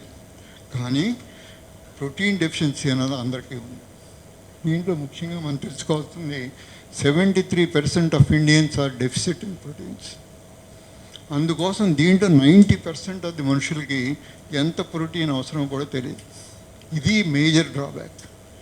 ఈ డ్రాబ్యాక్ ఉండి ఈ మధ్యకాలంలో స్కూళ్ళల్లో వాటిల్లో కొంతవరకు ఈ ప్రోటీన్స్ ఇచ్చినప్పుడు అర్బన్కి రూరల్కి తేడా ఉంది. ఎప్పుడైతే మీరు అర్బన్కిను దానికి ఓ 10% తేడా ఉంది. ఈ అర్బన్ వాళ్ళకి అవేర్నెస్ ఎక్కువ, కనీసం వాళ్ళు ఎగ్గులు తింటున్నారు, అలాగే ఇంపార్టెంట్ క్యాలరీస్తో పాటు ఎన్నో పోషక పదార్థాలు కూడా తింటున్నారు. అందువల్ల క్వాషార్కర్ రాదు వీళ్ళకి. కానీ ఈ చిన్నతనంలో క్వాషార్కర్ జబ్బు డైరెక్ట్గా కనపడకపోయినా స్టంటెడ్ గ్రోత్ వస్తుంది, మీ బ్రెయిన్ డెవలప్మెంట్ ఆగిపోతుంది, మీ మెమరీ తగ్గిపోతుంది, మీ ఐక్యూలో లోపంగా ఉంటుంది. తర్వాత కరెక్ట్ చేసిన ఆ చిన్నతనంలో ఉన్న 5 ఏళ్ళ లోపుగా రాకుండా తర్వాత కరెక్ట్ చేసినా అవి కరెక్ట్ అవ్వవు. ఎప్పటికీ వాడు వెనకబడి ఉంటాడు, వాడికి బుద్ధిమాన్యం ఉంటుంది. సో అందుకోసం పుట్టిన పిల్లలకి తల్లిపాలతో సహా మీరు 5 ఏళ్లలో వచ్చే డెవలప్మెంట్లో ఎంత ప్రోటీన్ ఇస్తారు, ఎన్ని క్యాలరీస్ ఇస్తారు. So excess energy is dangerous అని చెప్తున్నాం. ఎక్కువ కార్బోహైడ్రేట్స్ తింటే గ్లైకోజన్గా మారి అదే ఫ్యాట్గా మారుతుంది. అలాగే ఫ్యాటీ యాసిడ్స్ ఎక్కువ తింటే ఫ్యాటు, అది కూడా ఫ్యాట్గా మారుతుంది. ప్రోటీన్స్ ఫ్యాట్గా మారడం అనేది కామన్గా ఉండదు. ఏ రోజు తిన్న ప్రోటీన్స్ ఆ రోజు అయిపోతాయి, దాన్ని దాచుకోలేము. సో ప్రోటీన్స్ కార్బోహైడ్రేట్స్గా మార్చి క్యాలరీస్ సరిపోలేక, షుగర్స్ లేక, ఇన్సులిన్ కూడా తగ్గిపోతే మీ తిన్న ప్రోటీన్స్ అన్నీ, కార్బోహైడ్రేట్స్ అన్నీ షుగర్గా మారుతాయి, లేకపోతే అప్పటిదాకా మారవు. ఇన్సులిన్తో పాటు కూడిన హై ప్రోటీన్ డైట్ షుగర్గా మారుతుంది. సో మోర్ క్యాలరీస్ దాన్ బిఎంఆర్, మీకన్నా ఎక్కువ క్యాలరీస్ తీసుకుంటూ అప్పుడు ఇన్సులిన్ తక్కువ ఉన్నట్టయితే అప్పుడు మీ ప్రోటీన్ మజిల్ లాస్ ఉంటుంది. సో ఇవన్నీ కాంబినేషన్ తెలియకుండా ప్రతి వాళ్ళు డైట్ని రికమెండ్ చేసి ఎవరికి వాళ్ళు చేస్తుంటే ఈ నష్టాలు చాలా ఉంటాయి. ఈ విధంగా మనకున్న ఫ్యాట్ టిష్యూ, పిండి పదార్థాలు తిన్నప్పుడు అవి సైజు పెరుగుతాయి, నెంబర్ పెరగవు. సైజు పెరిగితే ఫ్యాట్ ఒబేసిటీ వచ్చి మనకున్న అన్ని అనర్థాలు జరుగుతాయి. దీన్నే లైపోటాక్సిటీ అంటాం. ఆ లైపోటాక్సిటీ ఎంత ఉంటే అంత ప్రమాదం. దీన్ని రీప్లేస్ చేస్తూ ఇప్పటిదాకా చేస్తుంది అంటే సీడ్ ఆయిల్స్, వెజిటబుల్ ఆయిల్స్ ఇస్తారు. ప్లాంట్ ప్రోడక్ట్స్లో ఉన్నది కొలెస్ట్రాల్ రీప్లేస్ చేసి ఫైటోస్టెరాల్ అని వస్తుంది. ఈ ఫైటోస్టెరాల్ కొలెస్ట్రాల్ రీప్లేస్ చేస్తుంది. ఆ ఫైటోస్టెరాల్ ఎంతవరకు దీన్ని ఎస్టిమేట్ చేయం, బ్లడ్లో ఎంత ఉంది మనకు తెలియదు, ఓన్లీ కొలెస్ట్రాల్ మాత్రమే మనం గుర్తిస్తాం. ఈ ప్లాంట్స్ వచ్చిన ఫైటోస్టెరాల్ అది రీప్లేస్ అయ్యేది ముఖ్యంగా మనకి యానిమల్ ప్రోటీన్ నుంచి వచ్చేది కొలెస్ట్రాల్, ప్లాంట్ ప్రొడక్ట్స్ నుంచి వచ్చేది ఇంక్లూడింగ్ బాదము, మార్జరీన్, డాల్డా, వనస్పతి, ఇటువంటి కెనోల్ ఆయిల్, సాఫ్లవరు, సన్ఫ్లవరు, రైస్ బ్రాన్, వీటిలో వచ్చేది పాలీఅన్సాచురేటెడ్ ఫ్యాట్స్ కంటైన్ ఫైటోస్టెరాల్. ఫైటోస్టెరాల్ని మనం ఎస్టిమేట్ చేయకుండా ఫైటోస్టెరాల్ కొలెస్ట్రాల్ రీప్లేస్ చేసినప్పుడు సెల్ డ్యామేజ్ జరుగుతుంది. దీనికి అంతటికీ కారణం ఇప్పుడు చూస్తే ప్రపంచ జనాభాలో చాలా లెక్కలు ఆ రెడ్ లైన్ హార్ట్ డిసీజ్ అది పెరుగుతుంది, ఇంతవరకు తగ్గలేదు. దానికి కారణం శాచురేట్ ఫ్యాట్స్ అని చెప్తున్నాము, ఎగ్ ఇటువంటివన్నీ, అది కన్జంప్షన్ యాక్చువల్ తగ్గింది అవేర్నెస్ వచ్చి. 1960 సంవత్సరాల నుంచి ఎగ్గులు తినడం మానేశారు, అయినా కానీ హార్ట్ డిసీజ్ పెరుగుతున్నాయి. దానికి కారణం ఎగ్గులు మానేంత మాత్రం రాదు, కానీ దానికి ఉన్న ఈ నల్లగీత సీడ్ ఆయిల్స్, వెజిటబుల్ ఆయిల్స్ అవి పెరుగుతున్నాయి. అవి ఎంత పెరిగితే అంత హార్ట్ అటాక్స్ వస్తాయి. సో మనం కట్ చేయవలసింది ఈ seed oil phytosterol, not cholesterol. So eggs healthy nutrient, rich and whole food, economical, affordable, easily available, streamlined to the production, and profitable as a commercial venture, acceptable even for most vegetarians. Even ఇండియాలో నేను చూస్తున్న of light because అవన్నీ hatch అయ్యి మళ్ళీ చికెన్గా మారదు అని అనుకున్నప్పుడు చాలామంది వెజిటేరియన్స్ ఎగ్ని వెజిటేరియన్గానే గుర్తించగలుగుతారు. అలాగే free range farming can be source of a regenerative agriculture కాదు. ఇది కొద్దిగా కాంట్రవర్షియల్. పౌల్ట్రీ పెట్టాలా, ఫ్రీ రేంజ్ ఎగ్స్ చేయాలా, దాని గురించి lot of research is being done. అవన్నీ తర్వాత ఇష్యూస్ సెటిల్ చేద్దాం. కానీ మనం తెలుసుకోవాల్సింది egg for a healthy mind and body and planet. Don't worry about cholesterol. దీంట్లో ఉన్న కొలెస్ట్రాల్ మీకు హార్ట్ అటాక్ని కలగజేసే కొలెస్ట్రాల్గా పనిచేస్తుంది. So, thank you very much for your patient listening. Lights on చేయండి. లైట్స్ సతీష్ చాలా మెరిసిపోతా ఉన్నాడు. సో ది కీటో గురు ఆయన శిష్యుడు అని చెప్పి ఇంట్రొడ్యూస్ చేసుకోండి సార్. సురేష్ బాబు అండి. అందరికీ నమస్కారం. నా పేరు సురేష్ బాబు అండి. నేను 2015 ఆగస్టు 16 నుంచి డైట్ మొదలుపెట్టానండి. డైటు 2015 ఆగస్ట్ 16th అండి. ఓకే సార్, నాకు షుగర్ వచ్చిందండి ఆగస్టు 15, 2015లో. 2016 నుంచి డైట్కి మారి ఈరోజు వరకు ట్యాబ్లెట్ లేదండి. అప్పుడు 110 కేజీలు బరువు ఉండేవాడిని. ఇప్పుడు 60 కేజీలు బరువుకి వచ్చాను. ఎగ్స్ 15 నుంచి 30 తింటానండి. ఇప్పుడు కూడా తింటారా? లాస్ట్ 4 రోజుల నుంచి నో వాటర్ నో ఫుడ్లో ఉన్నానండి. ఇవాళ చిన్న ప్రయోగం 4 AM బిర్యానీ తిన్నానండి. మార్నింగ్ ప్రయోగం అండి, అది తింటానండి. ఇప్పుడు 4 గుడ్లు తినండి తినండి అని చెప్పడమే కానీ తిని డెమాన్స్ట్రేషన్ కూడా చేస్తున్నారు. కాబట్టి ఇక్కడ 4 eggs అంటే ఆల్మోస్ట్ 4 into 8 pieces. తీసుకోండి సార్. రోజు 4 నుంచి 6 గుడ్లు సార్ డైట్. ఇది జీవితం అంతా వెజిటేరియన్ డాక్టర్ గారే. కానీ ఇప్పుడు డైట్లో ఎలా ఉన్నారండి? డయాబెటీస్ మొత్తం, బీపీ లేదు, డయాబెటీస్ లేదు డాక్టర్ గారికి. అన్నీ కంట్రోల్లో ఉన్నాయి డాక్టర్ గారికి.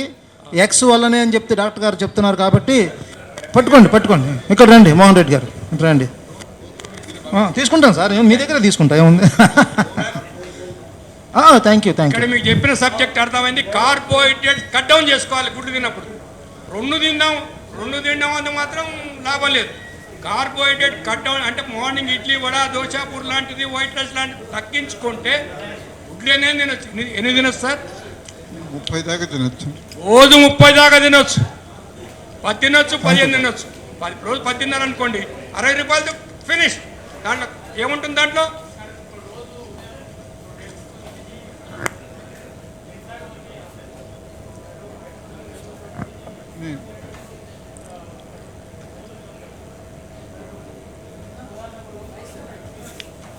ఇప్పుడు అంతా విని రామాయణం అంతా విని సీత ఏమవుతుంది రాముడి కన్నా అట్టుకుంది. కదా కార్బోహైడ్రేట్స్ అంటే ఏందో మళ్ళీ ఒకసారి మీరు అర్థం చేసుకోవాలి. వైట్ రైస్ కానీ, ఇది కానీ, ఇడ్లీ కానీ, వడ కానీ, దోశ కానీ, ఇవన్నీ కార్బోహైడ్రేట్స్. ఈ 10 ఇడ్లీ తింటాం, 5 ఇడ్లీ తింటాం, మళ్ళీ గుడ్లు తింటాం అంటే కాదు. గుడ్లు మెయిన్ ఆహారంగా తీసుకోవచ్చు. దాంట్లో ఏముంటుంది? ఫ్యాట్ ఉంటుంది, ప్రోటీన్ ఉంటుంది, విటమిన్స్, మినరల్స్ ఉంటుంది. దాంట్లో చెడు అనే పదార్థం లేనే లేదు. అది అన్నం బదులుగా గుడ్లు తింటే. అందుకనే ఈ మధ్యలో నేను గ్రామాలకు వెళ్ళినప్పుడు చెప్తే లేబర్ పీపుల్ కష్టపడి పనిచేసేవాళ్ళు 5-6 గుడ్లు తింటుంటే అసలు ఏం తినలేకపోతున్నాం సార్, బ్రహ్మాండంగా ఆరోగ్యంగా ఉందని చెప్తున్నారు. Indian guide lines only 3 eggs వారానికి తినాలని చెప్తే 180 గుడ్లు తెలంగాణ తినడం జరిగింది. ఈ బుక్ను తీసి అవతల పాడేయడం జరిగింది. సో ఎన్ఐఎన్ ఇప్పుడు సార్ కొత్త గైడ్ లైన్స్ రోజు 6th month నుంచి 6th ఇండియాలో తెలంగాణ అన్న గవర్నమెంట్ ఇంప్లిమెంట్ చేస్తూ ఉంది. ఇది కొత్త గైడ్ లైన్స్. 6 నెలల నుంచి hidden hunger, but it is not visible to the human being. That's why before that, going to the egg, I will tell you what is the magnitude of the hidden hunger in India. Afterwards, I made very few slides only. Before that, I have no conflict of interest in attending this symposium. The content and views in my presentation are not related to National Institute. It is because NIN has not done any major research on eggs. Even in India, there is no much research on egg. Yes, sir, is it true? We have not done any this one. This is purely based on global evidence and as well as personal view only. It is, you cannot attribute it to NIN. The content view are based on global scientific evidence and my personal views. As you are aware that proper nutrition is the basic human right. Because nutrition of the sufficient nutrition is of the population is the nation's responsibility. That's why it was mentioned in the Article 47 of Indian Constitution that it is the state's primary duties to take care of its population nutritional standards as well as standard of living. States cannot shrug away the responsibility. అది ఈ బాధ్యత నుండి ఏ country కూడా తప్పించుకోలేదు. ఎందుకు దాని బాధ్యత ఆర్టికల్లో పొందుపరిచారు దీన్ని. దాని బాధ్యత గుర్తించి దేశంలో ప్రతి పాపులేషన్లో కూడా వాళ్ళు నోటీస్ స్టేటస్ మంచిగా ఉండటం దేశం యొక్క పరమ విధి. ఇందులో భాగంగానే government of India announced national nutrition policy in 1993 where the objective is to improve the nutritional status of the population, particularly the vulnerable at-risk population. Who are the at-risk population? Pregnant women, under 5 children, elderly population, even the marginalized society in the community, SCs, STs and slum-dwelling population. It is the country's responsibility to take care of their nutritional needs. That's why one more this one is, it has launched a National Food Security Act in 2013. The objective is to improve the nutrition status of the population. ఇందులో భాగంగానే targeted public distribution system అని చెప్పి launch చేసింది, PDS system. దానిలో భాగంగా 75% of rural population and 50% urban population they are giving the various food grades under this programme. Same time భారతదేశంలో విధిగా దాని బాధ్యతగా గమనించి ఇండియాలో నేషనల్ న్యూట్రిషన్ ప్రోగ్రామ్ లాంచ్ చేశారు 1972 నుంచి. మీరు చూడొచ్చు దేశంలో 8 నేషనల్ న్యూట్రిషన్ ప్రోగ్రామ్స్ ఉన్నాయి. ఇవన్నిటి ఆబ్జెక్టివ్ కూడా మన ఇండియాలో మన పాపులేషన్ యొక్క న్యూట్రిషన్ స్టేటస్ని ఇంప్రూవ్ చేయటం. ఎందుకంటే మన అండర్ న్యూట్రిషన్ అనేది మేజర్ ప్రాబ్లమ్ ఇన్ ఇండియా. అందుకే మన్మోహన్ సింగ్ గారు చెప్పారు ఒకసారి, under nutrition, mall nutrition in children the shame for India అని. మీరు ఇదే ఉంటారు, విన్నారా చాలామంది? ఇంత మంది చిల్డ్రన్ ఇండియాలో మాల్ న్యూట్రిషన్ బాధపడుతుంటే ఇది మనకి షేమ్, నేషనల్ షేమ్ అని చెప్పి కూడా మన్మోహన్ సింగ్ గారు అన్నారు. To address all this, the country has a responsibility. They have launched several national nutrition programs. Vitamin A prophylaxis program, because vitamin A deficiency is a major problem once upon a time. It is contributed 2 to 3% of the nutritional blindness among the children. You might have seen in the olden days, కంటి పాప తెల్లగా ఉండేది, total blindness ఉండేది. అది vitamin A deficiency వల్ల nutritional deficiency వచ్చేది. దాంట్లో భాగంగా NIN ప్రోగ్రామ్ వల్ల NIN early invented vitamin A programme. That's why nowadays there is no, ఇప్పుడు మీరు అలాంటి అక్కడ అంధత్వం లేదు, విటమిన్ ఏ లో వల్ల అంధత్వం లేదు. ఎందుకంటే 6 months నుంచి 5 సంవత్సరాల పిల్లలకి ఎవ్రీ 6 months ఒక మ్యాసివ్ డోస్ విటమిన్ ఏ ఇస్తున్నారు. టోటల్గా 9 doses ఇస్తారు 6 months నుంచి 5 years. దానివల్ల కవరేజ్ ఇప్పుడు 75% of children are covered on this programme. That's why there is no nutritional blindness in India currently. ఇంకో ప్రాబ్లం ఏముంది, ఎప్పటి నుంచో కూడా అనీమియా అనేది మేజర్ ప్రాబ్లం ఆఫ్ ఇండియా. ప్రతి ఏజ్ గ్రూప్లో ప్రెగ్నెంట్ ఉమెన్, అండర్ 5 చిల్డ్రన్లో, దానివల్ల మన వర్క్ ప్రొడక్టివిటీ కూడా తగ్గిపోతుంది. న్యూట్రిషన్ ప్రాబ్లం పెద్ద సమస్య. దానికోసం కూడా national nutrition anaemia prophylaxis programme అనేది మన 1972 లాంచ్ చేశారు ఇండియాలో. Like that ICDS programme, mid day meal programme, all the programme objective is to improve the nutrition status of the population in the country, particularly at vulnerable groups. అయినా ఇన్ని చేసినప్పటికీ కూడా India ranks 134, ఇది women develop index, it is 134 among 193 countries in 2022. Same time global hunger index is every year they launch the global hunger index. And hunger ఇండెక్స్లో మనం ఏ స్థాయిలో ఉన్నాయి ఇప్పుడు 2023లో 111 ర్యాంకులో ఉన్నాం ఏమా 125 కంట్రీస్, అంటే very pathetic. Because global hunger index కోసం 4 పారామీటర్లు చేస్తారు. అవన్నీ మేజర్ అన్ని న్యూట్రిషన్ రిలేటెడే.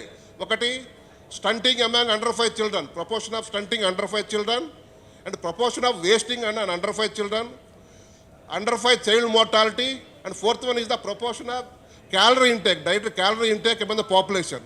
ఈ 4 పారామీటర్లు క్యాలిక్యులేట్ చేసి గ్లోబల్ అండర్ ఇండెక్స్ ర్యాంకింగ్ ఇస్తారు. అందులో మనం మీరు చూడండి ప్రతి సంవత్సరం కూడా మన అంటే 2016 అంత ముందు కూడా ఉన్నాయి, 2016 నుంచి ఇంకా మన ర్యాంక్ పడిపోతూ ఉంది. ఇన్ని ప్రోగ్రామ్స్ ఉన్నాయి, ఇన్ని ఉన్నాయి. కాకపోతే దీనికి కారణం ఏంది, మన global hidden hunger is a major problem. దానివల్ల చిల్డ్రన్ గ్రోత్ డెవలప్మెంట్ తక్కువ ఉంటుందా, స్టంటింగ్ వేస్టింగ్ ఎక్కువ ఉండిపోతున్నాయి. దట్స్ వై ఇది హిడెన్ హంగర్ అనేది ఏంటంటే multiple micronutrient deficiencies. The consequences of subclinical deficiency of micronutrients we go unnoticed. We cannot detect it because it is like iceberg. You can see the iceberg one line. Top of the iceberg is only visible on the water, but submerged portion of the iceberg is not visible. That is hidden hunger. And unless there is a massive deficiency like vitamin A ఏమొస్తుంది, Bitot spot గమనిస్తారు physician. Bitot spot vitamin A deficiency ఉంటే, అదే iodine deficiency ఉంటే goitre వస్తుంది, goitre. అదే severe anaemia ఉంటే గోళ్ళు papery nails ఉంటాయి, పేలర్ ఉంటుంది. డాక్టర్ చూస్తారు, బయట చూస్తారు. అది అట్లా ఇప్పుడు major 90% of the under nutrition not visible. It is a submerged portion of the iceberg. That's why how to detect it. మనం అందుకని మనం బయోకెమికల్ బ్లడ్ టెస్ట్ చేస్తేనే మనం we know there is a subclinical deficiency of micronutrients. These are the major nutrients. ముఖ్యంగా vitamin A, iron, folic acid, zinc. These are major under nutrition in India, particular among children. You can see that ఇది మన ఎన్ఐఎన్లో NNMB rural, tribal and urban ఏరియాస్లో 10 స్టేట్స్లో survey చేసింది. You can see the RDA ఇది required dietary allowances, recommended dietary allowances RDA. Suppose మనకు కావాల్సిన calcium 500 కావాలా, 1 to 3 5 చిల్డ్రన్కి 500 కావాలి. ట్రైబల్ ఏరియా ఓన్లీ 95 milligrams తీసుకుంటున్నారు. అది రూరల్ ఏరియా 166. అదేవిధంగా అర్బన్ ఏరియాలో ఇట్ 270. అదే ఐరన్ తీసుకోండి, ఐరన్ మనం 8 milligrams కావాలి ఐరన్ 1 to 3 చిల్డ్రన్కి. యూ కెన్ సీ వాడు చూడు ఇక్కడ ట్రైబల్ ఏరియాలో 3.8, 4. ఓన్లీ ఈవెన్ సగం మంది చిల్డ్రన్ కూడా దాని రిక్వైర్మెంట్ని మీట్ కాలేకపోతున్నారు. ఎందుకంటే మన diets are poor in vitamin A rich and vitamin A, iron rich foods. Vitamin A మనకి 1 to 3 5 చిల్డ్రన్కి ఏం కావాలి, 390 micrograms కావాలా. కాబట్టి చూడు 390 ఎక్కడ, ట్రైబల్ ఏరియా ఓన్లీ 32 micrograms తీసుకుంటారు విటమిన్ ఏ. వేరే రూరల్ ఏరియాలో 61 micrograms. Even urban area affluent societies also they are not taking sufficient required number of vitamin A because they are not aware of this one importance of the micronutrient. Their diets are poor in all the micronutrient diets. Same ఇదే trend మీకు 4 to 6 years children కూడా ఉంటుంది. Requirement ఎక్కడ ఉన్నాయి, మన వాళ్ళు తీసుకునే actual intake చాలా డెఫిసిట్ ఉంది. దానివల్ల అందుకనే మన గ్లోబల్ హంగర్ ఇండెక్స్లో మనం ఇంకా పూర్ ఉంటున్నాం. మనం ఎప్పుడైతే మనం వాటిని మీట్ అయితే అప్పుడే మన గ్రోత్ అండ్ డెవలప్మెంట్ ఎక్కువ ఉంటుంది. స్టంటింగ్ తగ్గిద్ది, వేస్టింగ్ తగ్గిద్ది, అండర్ 5 మోర్టాలిటీ తగ్గిద్ది. దాంతో మన ఇండియా ర్యాంకింగ్ పెరుగుద్ది. కానీ పెరగట్లే, కాబట్టి డైట్స్ ఆర్ ఇంకా పూరే ఉన్నాయి డైట్స్. ఇది 7 to 9 చిల్డ్రన్లో రిక్వైర్మెంట్ ఎక్కడ ఉంది చూడు. విటమిన్ ఏ 630 micrograms కావాలి vitamin A. Tribal area only 59, 79, 80. ఎక్కడ 630, ఎక్కడ 59, 68. ఇంత డెఫిసిట్ ఉంటే అవు కాదు. దట్స్ వై విటమిన్ ఏ దేనికి కావాలి, మన విజన్ కావాలి, గ్రోత్ అండ్ డెవలప్మెంట్ కావాలి, ఇమ్యూనిటీకి కావాలి, లంగ్ డెవలప్మెంట్కి కావాలి. దీని అన్నిటి అందులో మన ఇంత తేడా ఉంది కాబట్టి మన పిల్లల గ్రోత్ అండ్ డెవలప్మెంట్ తక్కువ ఉంది, ఇమ్యూనిటీ తక్కువ ఉంది కాబట్టి ఫ్రీక్వెంట్గా డయేరియల్ డిసీజ్, రెస్పిరేటరీ ఇన్ఫెక్షన్తో సతమవుతున్నారు పిల్లలు. ఇది 10 to 12 years బాయ్స్లో. ఎవరు ఏ ఏజ్ గ్రూప్లో కూడా they are not meeting the requirements of daily requirements of nutrients, vitamin A, iron, calcium, folic acid, vitamin C. మీరు చూడండి రిక్వైర్మెంట్ చాలా ఎక్కువ ఉంది, యాక్చువల్ ఇంటేక్ చాలా deficit, gap very big gap is there. This is 10 to 12 years గర్ల్స్లో. every age group is deficit with. This is pregnant women. So pregnant women మన వాళ్ళకి pregnancy టైంలో కాల్షియం 100 milligrams కావాలి. వాళ్ళు యాక్చువల్ ఎంత తీసుకుంటున్నారు, వాళ్ళు ట్రైబల్ ఏరియా ఓన్లీ 204 milligrams తీసుకుంటున్నారు, rural area 334. Urban even urban ఏరియాలో కూడా 355 ఎంత నాకు వాళ్ళు 1/10 1/20 కూడా they are not meeting this one. Vitamin A ఎంత కావాలి ప్రెగ్నెంట్ ఉమెన్కి? ఆమె విటమిన్ ఏ డెఫిషియన్సీ ఉంటే ఆమెకి రేస్ ఇక్కడ కూడా వస్తుంది ప్రెగ్నెంట్ ఉమెన్కి కూడా. ఎంత ఉంటుంది? 900 కావాల్సి ఉంటే వాళ్ళు 67 124 199. Very pathetic. Though they are taking sufficient diet. The diets are monotonous diets. Diets are only rice is the 70 to 80% of their plate is rice. Remaining there were pickles or buttermilk like that. That's why their diets are don't contain any micronutrient. That's why these major, even urban area, you can look, observe this one. This is lactating woman.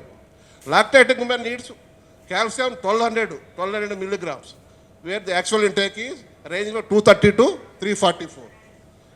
Even the iron they require 23. But actual intake tribal it is 9, 13 in rural areas and 13 in urban areas. Yeah, they are not meeting even half of the requirement of major micronutrients. That's why we to fill this one we come to this the importance of the egg, because egg and milk are we call it as in nutrition the complete food. You take only milk you can survive, only egg you can survive because it contains all the macronutrients required for our growth and development and health. That's why you can blindly depend on the egg or milk also, because they are complete food. We call it a complete food, milk and this one. Eggs are staple in India, and it is a common knowledge that they are rich in source of protein and other essential micronutrients and this one. Like other food, what you call cardiologists, the heart healthy diets are fruits, vegetables, whole grains, nuts and legumes should be part of the diet to become a heart healthy. Because among them, egg is also important. Egg also equal to all these fruits and vegetables because it contains all the essential micronutrients that are heart friendly. You can see Mediterranean area, whether Spain or other area, they take a diet is called as a Mediterranean diet. What the Mediterranean diet lo emuntadi and dash diet also. Dietary approach to stop hypertension. These diet lo emuntadi major ante fruits untai, vegetables untai, whole grains ఉంటాయి. వాళ్ళు healthy proteins, particularly healthy ప్రోటీన్స్లో ఏముంటాయి? Fish అంటే they take lot of fish, legumes, lot of eggs, lean poultry. These are the healthy proteins in Mediterranean diet. Similarly, dairy also, dairy products also they will take, and healthy fats, like the nuts, oils, and all they will contain. Herbs and spices. That's why cardiovascular diseases are very low in Mediterranean, those who are adopting Mediterranean diet and Mediterranean areas. Even DASH diet also, it controls the hypertension significantly so that it has no impact on heart. That's why we Mediterranean diet lo mana egg కూడా చాలా important and healthy proteins ఉన్నాయి. Same time whole fruits and vegetables are the important. Sir already సత్యన sir told it is there are 13 essential micronutrients, vitamins and minerals. Particularly there are brain boosting vitamins, particularly like omega-3 fatty acids, B12, folate, iron. These are brain boosting. These are abundantly present in our eggs. What are others? Vitamin A.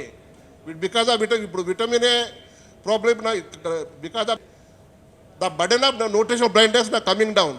Earlier we used to, there is a 2 to 3% are only nutritional blindness because of vitamin D. That problem is solved this because of supplement. If you supply egg, vitamin A for the children, particularly during their growing age children, under 5 children. Similarly, vitamin D deficiency. Egg contains, as sir already mentioned, it has contains vitamin D. If you take 2 eggs per day, it contributes 82% of our requirement per day. You take 2 eggs, it contributes 82% of your daily requirements of vitamin D. That's why everybody knows that vitamin D has a significant association with diabetes, cancer, obesity. You name any disease, it is associated with the vitamin D deficiency. That's why you take 2 eggs per day, you can reduce this one, your vitamin D deficit. Like that, there are several micronutrients, minerals are there to meet our daily requirements.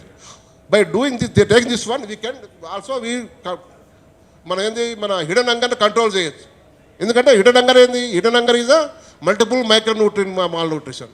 ఇందులో అన్ని all multiple micronutrition. If you take at least 1 egg, at least child you feed child daily 1 egg, you can meet the daily requirements, all the essential nutrients, so that you can expect a good IQ, good growth and development, more immunity among children.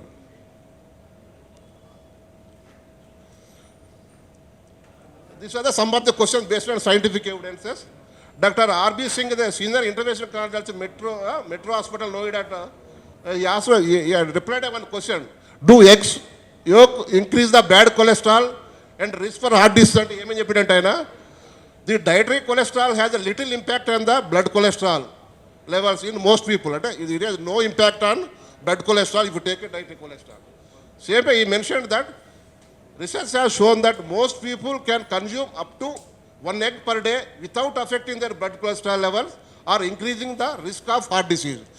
Minimum one you can blindly can take and same time the current evidence indicates that there is no link between the number of eggs and the risk of that. There is no link. That's why some people are taking even 6 to 10 eggs also. But there is no impact on blood cholesterol or coronary artery diseases. Egg have a neutral, the natural relationship with the heart. That's why if you take any eggs also, it won't increase your or decrease the risk of the heart disease. Very blindly you can believe that it has a neutral impact on health, heart, so that if you take more eggs also, it has no impact on this one, increase and decreasing the CVD diseases. If the latest Heart Foundation recommends that do not limit the number of eggs. There is no limit. What is the emphasis is, there is no limit. Do not limit the number of eggs. The Heart Foundation also states that eggs have a minimal effect on blood cholesterol and blood cholesterol level, and are encouraged as a part of the healthy diet. You make it a habit, you take it regularly, this egg, so that you can make a healthy lifestyle, healthy heart. For individuals, what it cautioned that individuals who are suffering from at risk of heart disease, such as those are suffering from diabetes and hypertension, dyslipidemia, the Heart Foundation suggests that limit of 7 eggs per week. And daily 1 week you can blindly take. Their suggestion.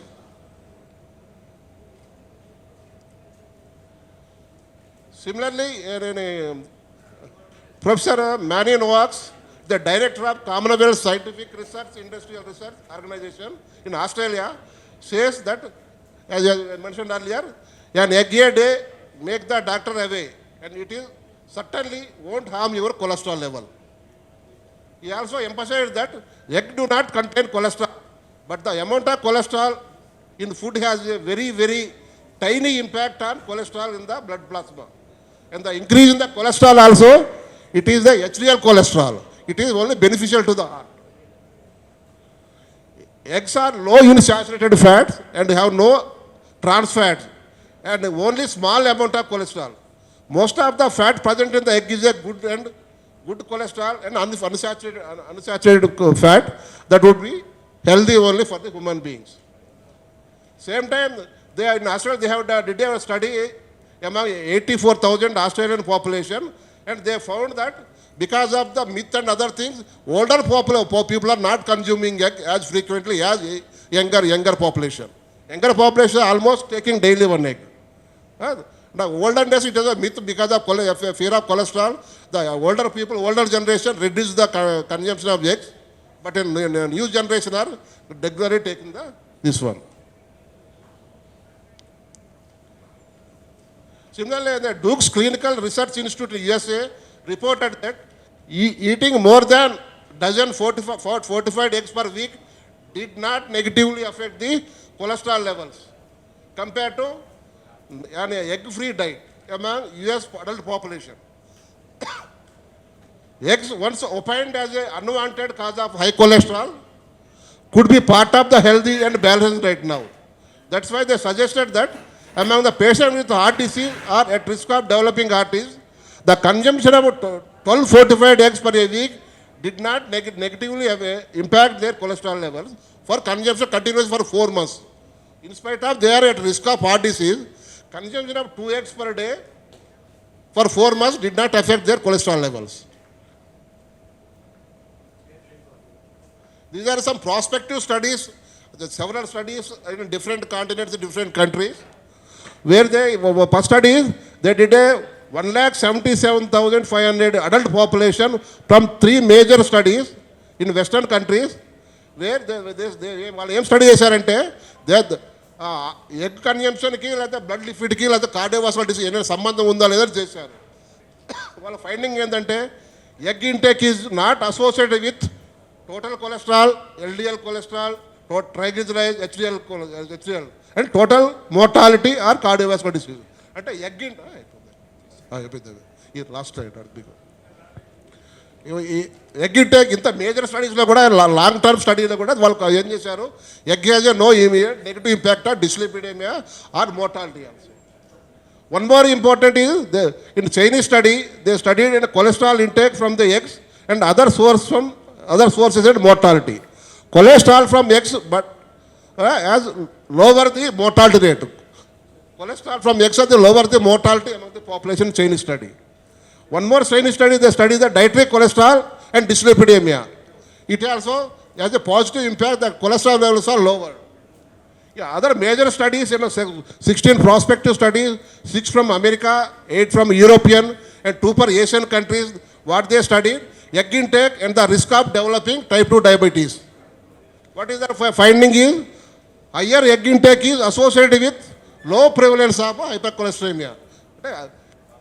In the major studies are 6 in America, 8 in European, Asian countries also.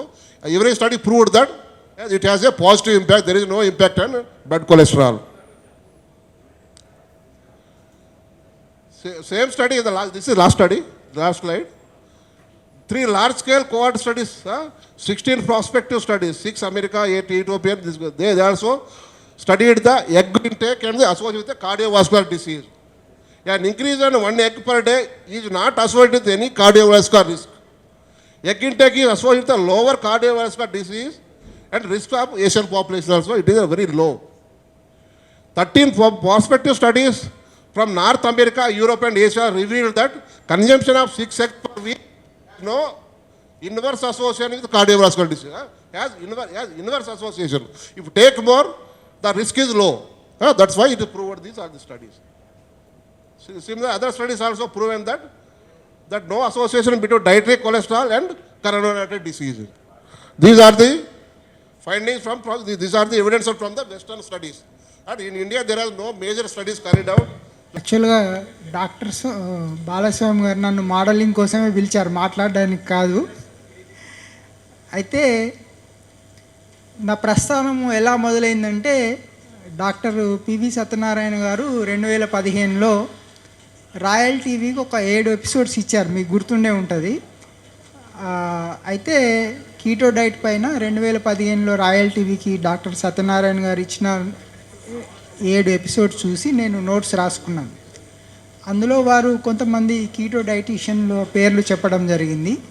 ఆ డైటీషియన్ల పేరు రాసుకొని వాళ్ళ books download చేసుకొని చదవటము, అట్లా నాకు లో immunity వల్ల రకరకాల ఆటో ఇమ్యూనల్ డిసీజెస్ ఉండేవి. కొద్దిగా 40 ఏళ్ళ తర్వాత బీపీ వచ్చింది, షుగర్ వచ్చింది, మోకాలు నొప్పులు ఉండేవి. ఇవన్నీ కొంచెం వర్క్ స్ట్రెస్ ఉండేది, బ్రెయిన్ రిలేటెడ్ ఇష్యూస్ ఉండేవి, మతిమరుపు, ఇవన్నీ ప్రాబ్లమ్స్ వచ్చినప్పుడు మనకి బాడీలో కార్బోహైడ్రేట్స్ తగ్గిస్తే మనకి హెల్త్ ఇంప్రూవ్ అవుతుంది అనేది అట్లా తెలిసింది. నేను దాని మీద బాగా స్టడీ చేయడం వల్ల ఆ సబ్జెక్టు ఒక డాక్టర్కి రావాల్సినంత సబ్జెక్ట్ నాకు వచ్చింది. అట్లాగే కొన్ని డైటీషియన్ కోర్సెస్ కూడా చేయడం జరిగింది.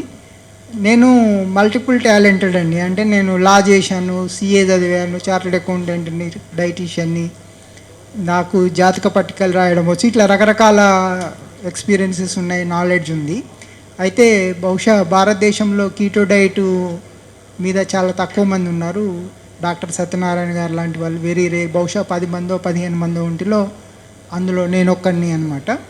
అయితే ఎగ్స్ తింటే మంచిది అని చెప్పారు, కానీ దాన్ని చెప్పేవాళ్ళే కానీ నమ్మిన వాళ్ళు ఎవరైనా ఉన్నారా అంటే అది నేను ఒక్కడినే నమ్మాను అనమాట. ఎందుకు అంటే మనకి ఫుడ్ మెయిన్గా పిండి పదార్థం, అంటే కార్బోహైడ్రేట్స్ అంటే షుగర్ అనమాట. ప్రోటీన్ అంటే మనకి అందులో సగం గ్లూకోజ్ తయారవుతుంది, సగము అమినో యాసిడ్స్ వస్తాయి. తర్వాత ఫ్యాట్స్ అంటాం, ఫ్యాట్స్ అంటే ఫ్యాటీ యాసిడ్స్ అనమాట. మనకి మనిషి జీవించడానికి కార్బోహైడ్రేట్స్ అసలు అవసరం లేదు, అంటే మనకు షుగర్ అక్కర్లేదు. మనకి ప్రోటీను ఫ్యాట్ ఉంటే సరిపోతుంది. ప్రోటీన్ నుంచి వచ్చే అమినో యాసిడ్స్ ఫ్యాట్స్ నుంచి వచ్చే ఫ్యాటీ యాసిడ్స్ కలిస్తే మనకి రోజు మనకి గంటకి 2 కోట్ల కణాలు చనిపోతుంటాయి. మనకి ప్రతి గంటకి 2 కోట్ల కణాలు చనిపోతుంటాయి. అవి పుట్టాలంటే మనకి ప్రోటీను, ఫ్యాట్స్, మిక్స్డ్ ఫుడ్ కావాలన్నమాట. ఈ కార్బోహైడ్రేట్స్ ఏంటంటే వేస్టేజ్ అనమాట. మనము ప్రోటీన్, ఫ్యాట్స్ తింటూ కార్బోహైడ్రేట్స్ తింటే ఈ కొత్త కణాలు, కొత్త శరీరము, కొత్త రక్తము ఇట్లాంటివి ఏర్పడకుండా అది అడ్డుకుంటుంది అనమాట. మనకి షుగర్ వస్తుంది, కేవలం షుగర్ మనకి అవసరం లేదు. సో ఇది మనము ఆథెంటికేటెడ్గా మనకి ఇంగ్లీష్ లిటరేచర్ చాలా ఉంది. అది చదువుకున్నప్పుడు మనకి భయం అనేది ఉండదన్నమాట. ఇప్పుడు అట్లాగే క్యాలరీస్ పరంగా చూసుకున్నప్పుడు మనము ఒక గుడ్డు 50 గ్రాములు ఉంటుంది. 50 గ్రాముల్లో మనకు కేవలము 75 క్యాలరీస్ ఉంటాయి, షుగర్ 0 అనమాట. అదే ఒక ఇడ్లీ 50 గ్రాముల ఇడ్లీ తీసుకుంటే అందులో దాదాపు 200 షుగర్ క్యాలరీస్ వస్తాయి అన్నమాట. దానివల్ల మనకి మెల్లిగా బరువు పెరగడం స్టార్ట్ అవుతుంది. దాని నుంచి రకరకాల ఇష్యూస్ వస్తాయి. మనం బరువు పెరిగినా కొద్దీ మనకి రకరకాల జబ్బులు వస్తాయి. క్యాన్సర్కి ప్రధాన కారణము జెనెటికల్ అని చాలామంది అనుకుంటారు, కానీ డాక్టర్ జాసన్ ఫంగ్ ఏమన్నాడంటే 5 కిలోల నుంచి 10 కిలోలు బరువు పెరిగితే మనకి బాడీలో క్యాన్సర్ సెల్స్ యాక్టివేట్ అవుతాయి. ఇట్లాంటి చాలా ఇష్యూస్ ఉన్నాయి. అయితే నేను అందరికీ నాకు సంబంధించి ఒక పేపర్ ఇవ్వడం జరిగింది. దాంట్లో నా ఈమెయిల్ ఐడి ఉంది, తర్వాత నా ఫోన్ నెంబర్ కూడా ఉంది. కాబట్టి నేను ఎవరైనా డౌట్స్ ఉన్న వాళ్ళు నాకు తర్వాత కూడా కాల్ చేయొచ్చు. మెయిన్గా రోజు అంటే 7 సంవత్సరాలుగా నేను అన్నం తినలేదు. గత 7 ఏళ్ళుగా అన్నం తినలేదు. ఇడ్లీ, వడ, పూరి లేదా ఇతరత్ర దోశలు, అవన్నీ పూరీలు, అది కాకుండా ఇంకా స్వీట్స్ ఉంటాయి. నేను దసరా రోజు పుట్టాను కాబట్టి నేను దసరా నాడు నా బర్త్డే సెలబ్రేట్ చేసుకుంటాను, కానీ ఆ రోజు కూడా కీటో డైటే తింటాను అనమాట. అంటే పండగ రోజు నేను బేసికల్గా శాకాహారిని. అయితే కోడిగుడ్లు, పౌల్ట్రీ ఫార్మ్స్ కోడిగుడ్లు శాకాహారంగా భావించవచ్చు మనం, ఎందుకంటే వాటిలో జీవం ఉండదు. నేను శాకాహారిని కాబట్టి నేను మాంసం తినలేను. అట్లాగే శాకాహారంలో కూడా ఈ మధ్యన కొత్త కాన్సెప్ట్ లేటెస్ట్ ఏంటంటే శాకాహారం కూడా వాటికి ప్రాణం ఉంటుంది, దాన్ని కోసి తినడం కూడా హింస కిందనే వస్తుందన్నమాట. అయితే జంతువులను చంపి తిన్నా హింసే, చెట్లను లేదా కూరగాయలని నరికి చంపి తిన్నా హింసే. మరి హింస లేకుండా ఏదైనా బెస్ట్ శాకాహారం ఏదంటే పౌల్ట్రీ ఫామ్ ఎగ్స్ అని నా అభిప్రాయం అనమాట. దీనికి నేను ఎటువంటి వివాదానికైనా కూడా నేను ఆర్గ్యుమెంట్కి రెడీగా ఉన్నాను. ఎందుకంటే నాటు కోడిగుడ్లు నేను తినను, ఎందుకంటే నాటు కోడిగుడ్ల నుంచి జీవము అంటే ఒక పిల్ల వచ్చే అవకాశం ఉంది. సో మనం ఆ పిల్లని హింస అనమాట. అంటే మనం నాటు కోడిగుడ్డు తిన్నామంటే ఒక జీవిని మనం రాకుండా చేస్తున్నాం. అదే పౌల్ట్రీ ఫామ్లో వచ్చే ఎగ్ అనేది ఒక బిస్కెట్ అనమాట. అంటే ఎటువంటి ఇందులో హింస అంటే ఈవెన్ లేటెస్ట్ కొంతమంది సైంటిస్టులు ఏమన్నారంటే మనము ఆకుకూరలు, కూరగాయలు లాంటి పండించినప్పుడు దాంట్లో వాటికి జీవం ఉంటుంది, వాటిని కోసినప్పుడు అవి విష పదార్థాన్ని రిలీజ్ చేస్తాయి అన్నమాట. అంటే మన కూరగాయలు ఈ పెస్టిసైడ్స్ ఇవి కాకుండా వాళ్ళు ఆటోమేటిక్గా మనం వాటిని కోసే ప్రయత్నం చేసినప్పుడు అవి రక్షణ కోసం, మనల్ని చంపడానికి కోసం ఒక విషయాన్ని వెదజల్లుతాయి అన్నమాట. అంటే అక్కడ హింస ఉంది. సో ఇది ఇంత మంచి పౌల్ట్రీ ఎగ్, ఒక వెజిటేరియన్, ఒక బిస్కెట్ లాంటి 0 కార్బు, పైగా కేవలం కోడిగుడ్డుతో ఒక ఆరోగ్యం మాత్రమే కాదండి, అందం కూడా వస్తుంది. ఇప్పుడు నన్ను చాలామంది ఇంత అందంగా ఉన్నావు, జుట్టు బాగుంది, 52 ఏళ్ళు, స్కిన్ ఇట్లా బాగుంది అని కొంతమంది ముట్టుకొని చూస్తుంటారు నన్ను. చాలా నార్మల్ మనిషినే. అయితే కోడిగుడ్లు బాగా తినడం వల్ల నాకు ఈ అందము, ఆరోగ్యం వచ్చింది. నాకు ఈ తెలివితేటలు కానీ, నాకు మెమరీ పవర్ చాలా ఎక్సలెంట్ ఉంటుంది. సో అట్లా రకరకాలు అన్నీ జస్ట్ కోడిగుడ్డు తింటే చాలా సమస్యలు తగ్గిపోతాయి. ఏదన్నా ఉంటే మీరు నన్ను తర్వాత కాంటాక్ట్ చేయొచ్చు. Thank you doctor Durga. చాలా నా కోరిక. Thank you very much. కలియుగంలో కంప్యూటర్ యుగంలో కల్తీ గాంధీ, కల్తీ చేయింది, కల్తీ కానిది కూడనిది గట్టి కవచం ధరించింది. గుప్పెడంత గుడ్లో గంపెడంత ఆరోగ్యము. 45 దాతలు కావాలంటే 44 నాటి గుడ్డులో ప్రపంచంలో తల్లి పాల తర్వాత 450 items egg is after me mother's milk. Egg is the only diet nutritionist Sujatha madam. Last please welcome madam. Yashoda hospital leading అనేక మంది డైటిషియన్ కలిసాను, మాట్లాడాను, అనేక హాస్పిటల్ తిరిగాను. One of the top most. Thank you so much.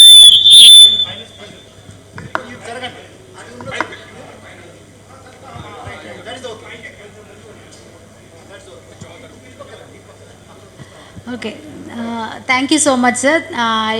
First నేను బాలస్వామి సార్ని thanks చెప్పాలి, ఎందుకంటే he came personally and he invited me yesterday, and would like to thank all the participants here and the speakers. Dr. Satyanarayan sir has given a very excellent presentation ఇచ్చారు. So ముఖ్యంగా ఏంటంటే నేను 20 years నుంచి I'm practising as a dietitian, clinical dietitian. So మేము హాస్పిటల్లో ప్రతి patient whoever admitted in the hospital, we provide egg for the patient. It's not that only patient is diabetic or a renal patient, liver patient, cancer, A problem అయినా కూడా వాళ్ళకి protein అనేది చాలా important, and egg is an excellent source of protein. So అందువల్ల ఎగ్ని మేము definitely we include in there diets.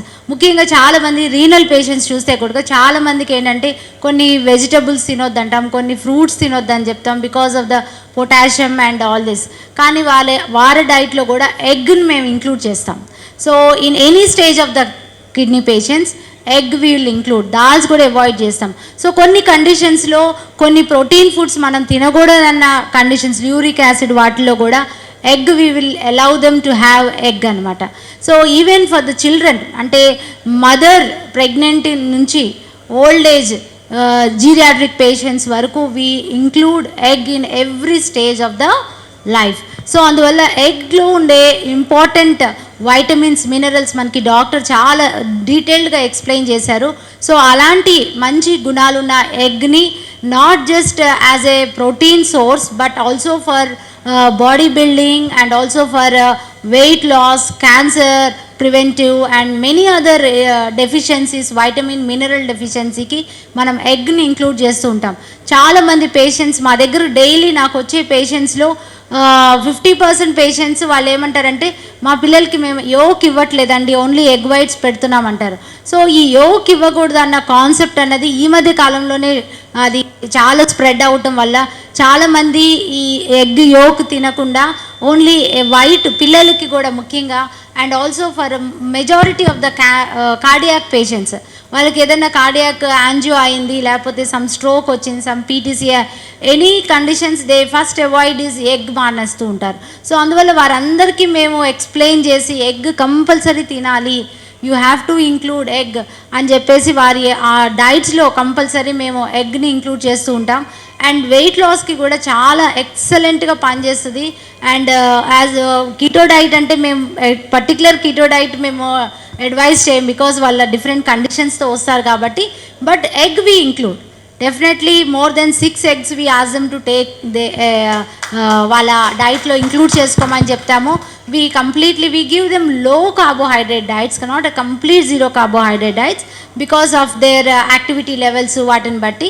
But we include there more of the healthy fats and also protein include చేయటం వల్ల నా దగ్గర recently 150 kgs of girl, 19 years 20 years girl, ఇప్పుడు నా only with diet she has lost 51 kgs and she is maintaining that from past 1 year.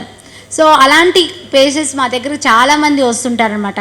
So అందువల్ల ఈ egg అన్నది ముఖ్యంగా చాలామంది వెజిటేరియన్స్ కూడా ఈ మధ్య కాలంలో మనం చూస్తే చాలామంది ప్యూర్ వెజిటేరియన్స్ కూడా they are trying to include egg because వెజిటేరియన్స్లో ఈ B12 డెఫిషియన్సీస్ చాలామంది they are coming with iron deficiency ఉండటం, లో మజిల్ మాస్ ఉండటం, ఇలాంటి కండిషన్స్లో వస్తూ ఉంటారన్నమాట. సో అలాంటి వాళ్ళకి మేము ఎన్ని ప్రోటీన్ ఆప్షన్స్ వెజిటేరియన్లో ఇచ్చినా కూడా they are not able to meet their protein requirements. So అలాంటి కండిషన్లో మేము ఏం చెప్తామంటే ఎగ్ని ఇంక్లూడ్ చేసుకోవచ్చు. సో చాలామంది nowadays they are accepting egg into their diets and they are including egg even though they are not taking non-vegetarian meat, chicken అలాంటివి కానీ. బట్ ఎగ్ అన్నది ఇంక్లూడ్ చేయటం వల్ల వాళ్ళల్లో చాలా వరకు B12 డెఫిషియన్సీస్ కవర్ అవటం. తర్వాత వైటమిన్ Dకి మేము యూజువల్లీ ఇంక్లూడ్ చేసేది డైటరీ సోర్స్ ఏంటి అని అంటే ఎగ్ యోక్ అనమాట. సో మాకు వచ్చే పేషెంట్స్లో 90% వాళ్ళు ఈ మధ్య కాలంలో వైటమిన్ D డెఫిషియన్సీస్తో వస్తున్నారు. అండ్ దానికి related issues like hormonal issues, ఉమెన్లో చాలా వరకు PCOD ఇష్యూస్, హార్మోనల్ ఇంబ్యాలెన్సెస్ రావటం, ఇర్రెగ్యులర్ పీరియడ్స్, ఇలాంటి ఎన్నో మెనోపాజల్ కండిషన్స్లో ఉన్న వాళ్ళకి. సో వీరందరికీ కూడా ఏంటంటే వైటమిన్ D ఒకటి చాలా ఇంపార్టెంట్ అనమాట. అది చాలా మందిలో డెఫిషియన్సీ ఉండటం చూస్తున్నాం. సో అందువల్ల వారి డైట్లో ముఖ్యంగా మేము ఫస్ట్ చెప్పేది ఏంటంటే breakfast is the best time to have eggs అని చెప్తుంటాం. Breakfast, lunch and then also they can have in the evening early డిన్నర్లో వాళ్ళు దే కెన్ ఇంక్లూడ్ ఎగ్స్ అనమాట. సో అందువల్ల ఇలా వారి డైట్లో కనుక ఎగ్స్ ఇంక్లూడ్ చేసుకోవటం వల్ల చాలామంది వైటమిన్ డి ఇంప్రూవ్ చేసుకొని వస్తున్నారు. And also pre diabetic conditions మనకు చాలామంది జస్ట్ డయాగ్నోస్ అయిన డయాబెటీస్ వాళ్ళు ఉంటారు, వారికి కూడా మేము ఎగ్ ఇంక్లూడ్ చేస్తూ ఉంటాము. సో వాళ్ళలో కూడా చాలామంది ప్రీ డయాబెటిక్ నుంచి నార్మల్ అవుతూ మేము చూస్తూ ఉంటాం అనమాట. సో అందువల్ల every stage of the life egg అన్నది ఇంక్లూడ్ చేసుకోవడం అనేది చాలా important. And it is a easy source and also cheapest source. You get best quality of the protein అనమాట. చాలామంది జిమ్ గోయింగ్ టీనేజ్ బాయ్స్ వస్తుంటారు, వాళ్ళలో చాలామంది ఈ వే ప్రోటీన్ డబ్బాలు కొనుక్కొని అవి తీసుకుంటూ ఉంటారు, ఆ protein sources. So they are all synthetic and also they contain lot of preservatives and then chemicals, and which they are eventually landing up in high uric acid levels and also renal conditions తో రావడం, dehydration రావడం జరుగుతూ ఉంటుంది. So అందువల్ల మేము జిమ్కి వెళ్ళే వాళ్ళు, నా దగ్గరికి రీసెంట్గా కూడా ఒక పేషెంట్ వచ్చారు, అతను he just started a gym and he's been advised by the protein powders. So వాళ్ళ mother she was very concern and she got that teenage boy నా దగ్గర తీసుకురావడం జరిగింది. అతనికి నేను చెప్పాను 8 eggs you eat, so you will get the whatever the protein you are getting from that whey protein supplements, you will get from the egg.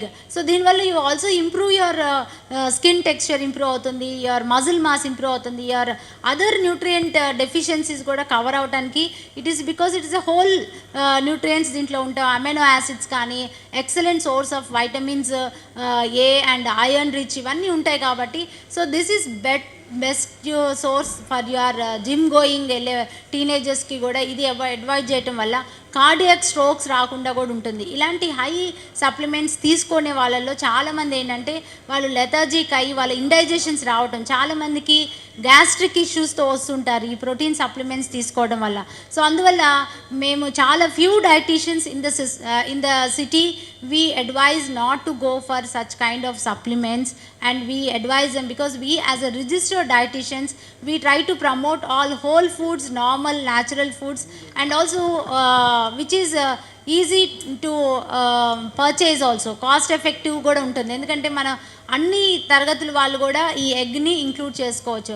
So అందువల్ల దీని గురించి మనం ఎంత ఎక్కువ అవేర్నెస్ క్రియేట్ చేస్తే అంత definitely it will reach to the people who are still not having yolk అనమాట. So mostly even cardiologist like మా దగ్గర పేషెంట్స్ చాలామంది హెల్త్ ప్యాకేజ్ చేసుకొని వస్తుంటారు. And most of the doctors ఏం చేస్తారు, వాళ్ళకి లైట్ కొలెస్ట్రాల్ కొంచెం జస్ట్ బార్డర్లో ఉన్నా కూడా they will start the statins. So అలాంటి పేషెంట్స్ మా దగ్గరకు వచ్చినప్పుడు will ask them to wait for 3 months. మా మీద ట్రస్ట్ పెట్టి wait for 3 months and check after including the diet and you check your cholesterol levels check చేయమని చెప్తూ ఉంటాను అనమాట. సో అలా చాలామంది they are coming up with a very good results and they come back with a very positive రెస్పాండ్తో రావడం జరుగుతుంటుంది. So అందువల్ల we always advise to include egg and this is a very good seminar sir has organized to create awareness on how healthy is having eggs in your diet. Thank you so much అండి. అయితే last conclude చేస్తున్నా, 100 years కిందే స్వామి వివేకానందుల వారు ఏం చెప్పారు, ఉక్కు నరాలు ఇనుప కండరాలు కావాలంటే మంచి పౌష్టికారం బ్రహ్మాండం బాడీ ఉన్నవాడే దేవుని పూజించగలగడని ఆయన రోజు 2 గుడ్లు 100 years కింద చేశారు. Any doubt you refer 2nd volume of ఈ జీవి చరిత్ర.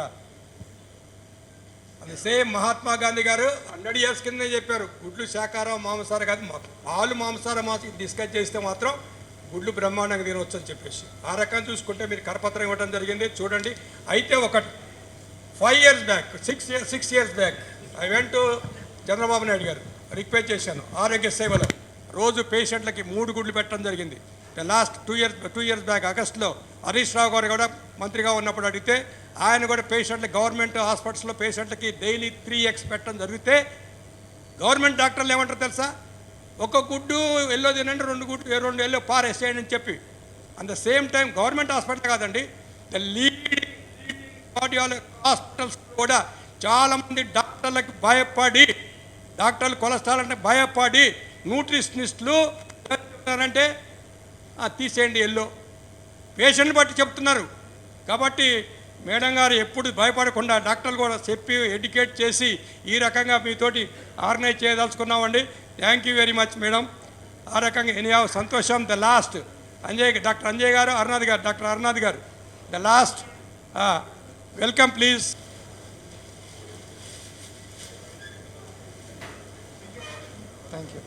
Thank you one and all.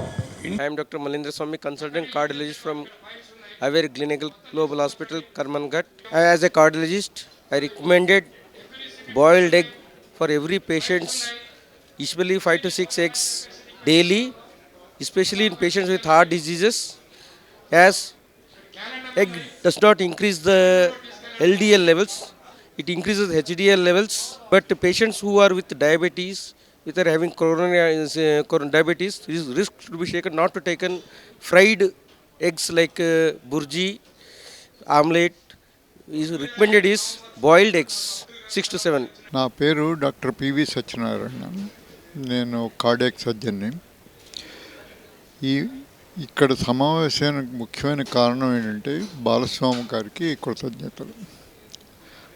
అందరం కూడా ఎగ్గులు తినడం వల్ల వచ్చే లాభమా నష్టమా, ఇప్పటిదాకా ఎప్పుడు లేని డౌటు ఈ మధ్యకాలంలో ఎగ్గులు తినడం వల్ల కొలెస్ట్రాల్ పెరిగి హార్ట్కి మంచిది కాదు అన్న ఒక అపనమ్మకంతో ఇప్పటిదాకా మనం అందరం కూడా ఎగ్గుల్ని దూరంగా పెట్టాం. కానీ కొలెస్ట్రాల్ ఉన్నమాట నిజమే అయినా ఎగ్గులో తిన్నటువంటి కొలెస్ట్రాల్ రక్తంలో కొలెస్ట్రాల్గా మారి గుండె జబ్బులు కలగజేయదు. అందుకోసం ఏ భయం లేకుండా మనం కావలసిన ఎగ్గులు ఎల్లోతో సహా తినవలసిన ప్రాముఖ్యత అంతేనా ఉంది. కానీ ఇవి తింటున్నప్పుడు పిండి పదార్థాలు, ముఖ్యంగా processed refined carbohydrates, along with seed oils అంటే vegetable oils like Fortune, Saffola, ఈ హార్ట్ హెల్దీ లాంటి ఈ ఆయిల్స్తో పాటు కాకుండా వెన్న, నెయ్యితో పాటు తిన్నప్పుడు, ఈ పిండి పదార్థాలు లేకుండా తిన్నప్పుడు అప్పుడు మాత్రమే మనం ఎగ్గులు తినడం వల్ల పూర్తి ఫలితం వస్తుంది. Durga Prasad Neelakant, keto dietitian and keto nutritionist based in Hyderabad. You take eggs, 6 eggs per day for 1 month continuously. You will get rid of all the lifestyle diseases like BP, sugar, thyroid, even cancer also controls by 6 eggs per day. And you need not worry about cholesterol. Eggs will reduce the cholesterol. Eggs will not increase cholesterol. Actually they reduce cholesterol.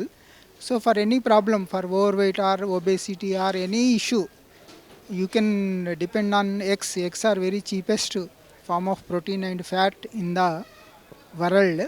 So please proceed. Don't worry. Thank you.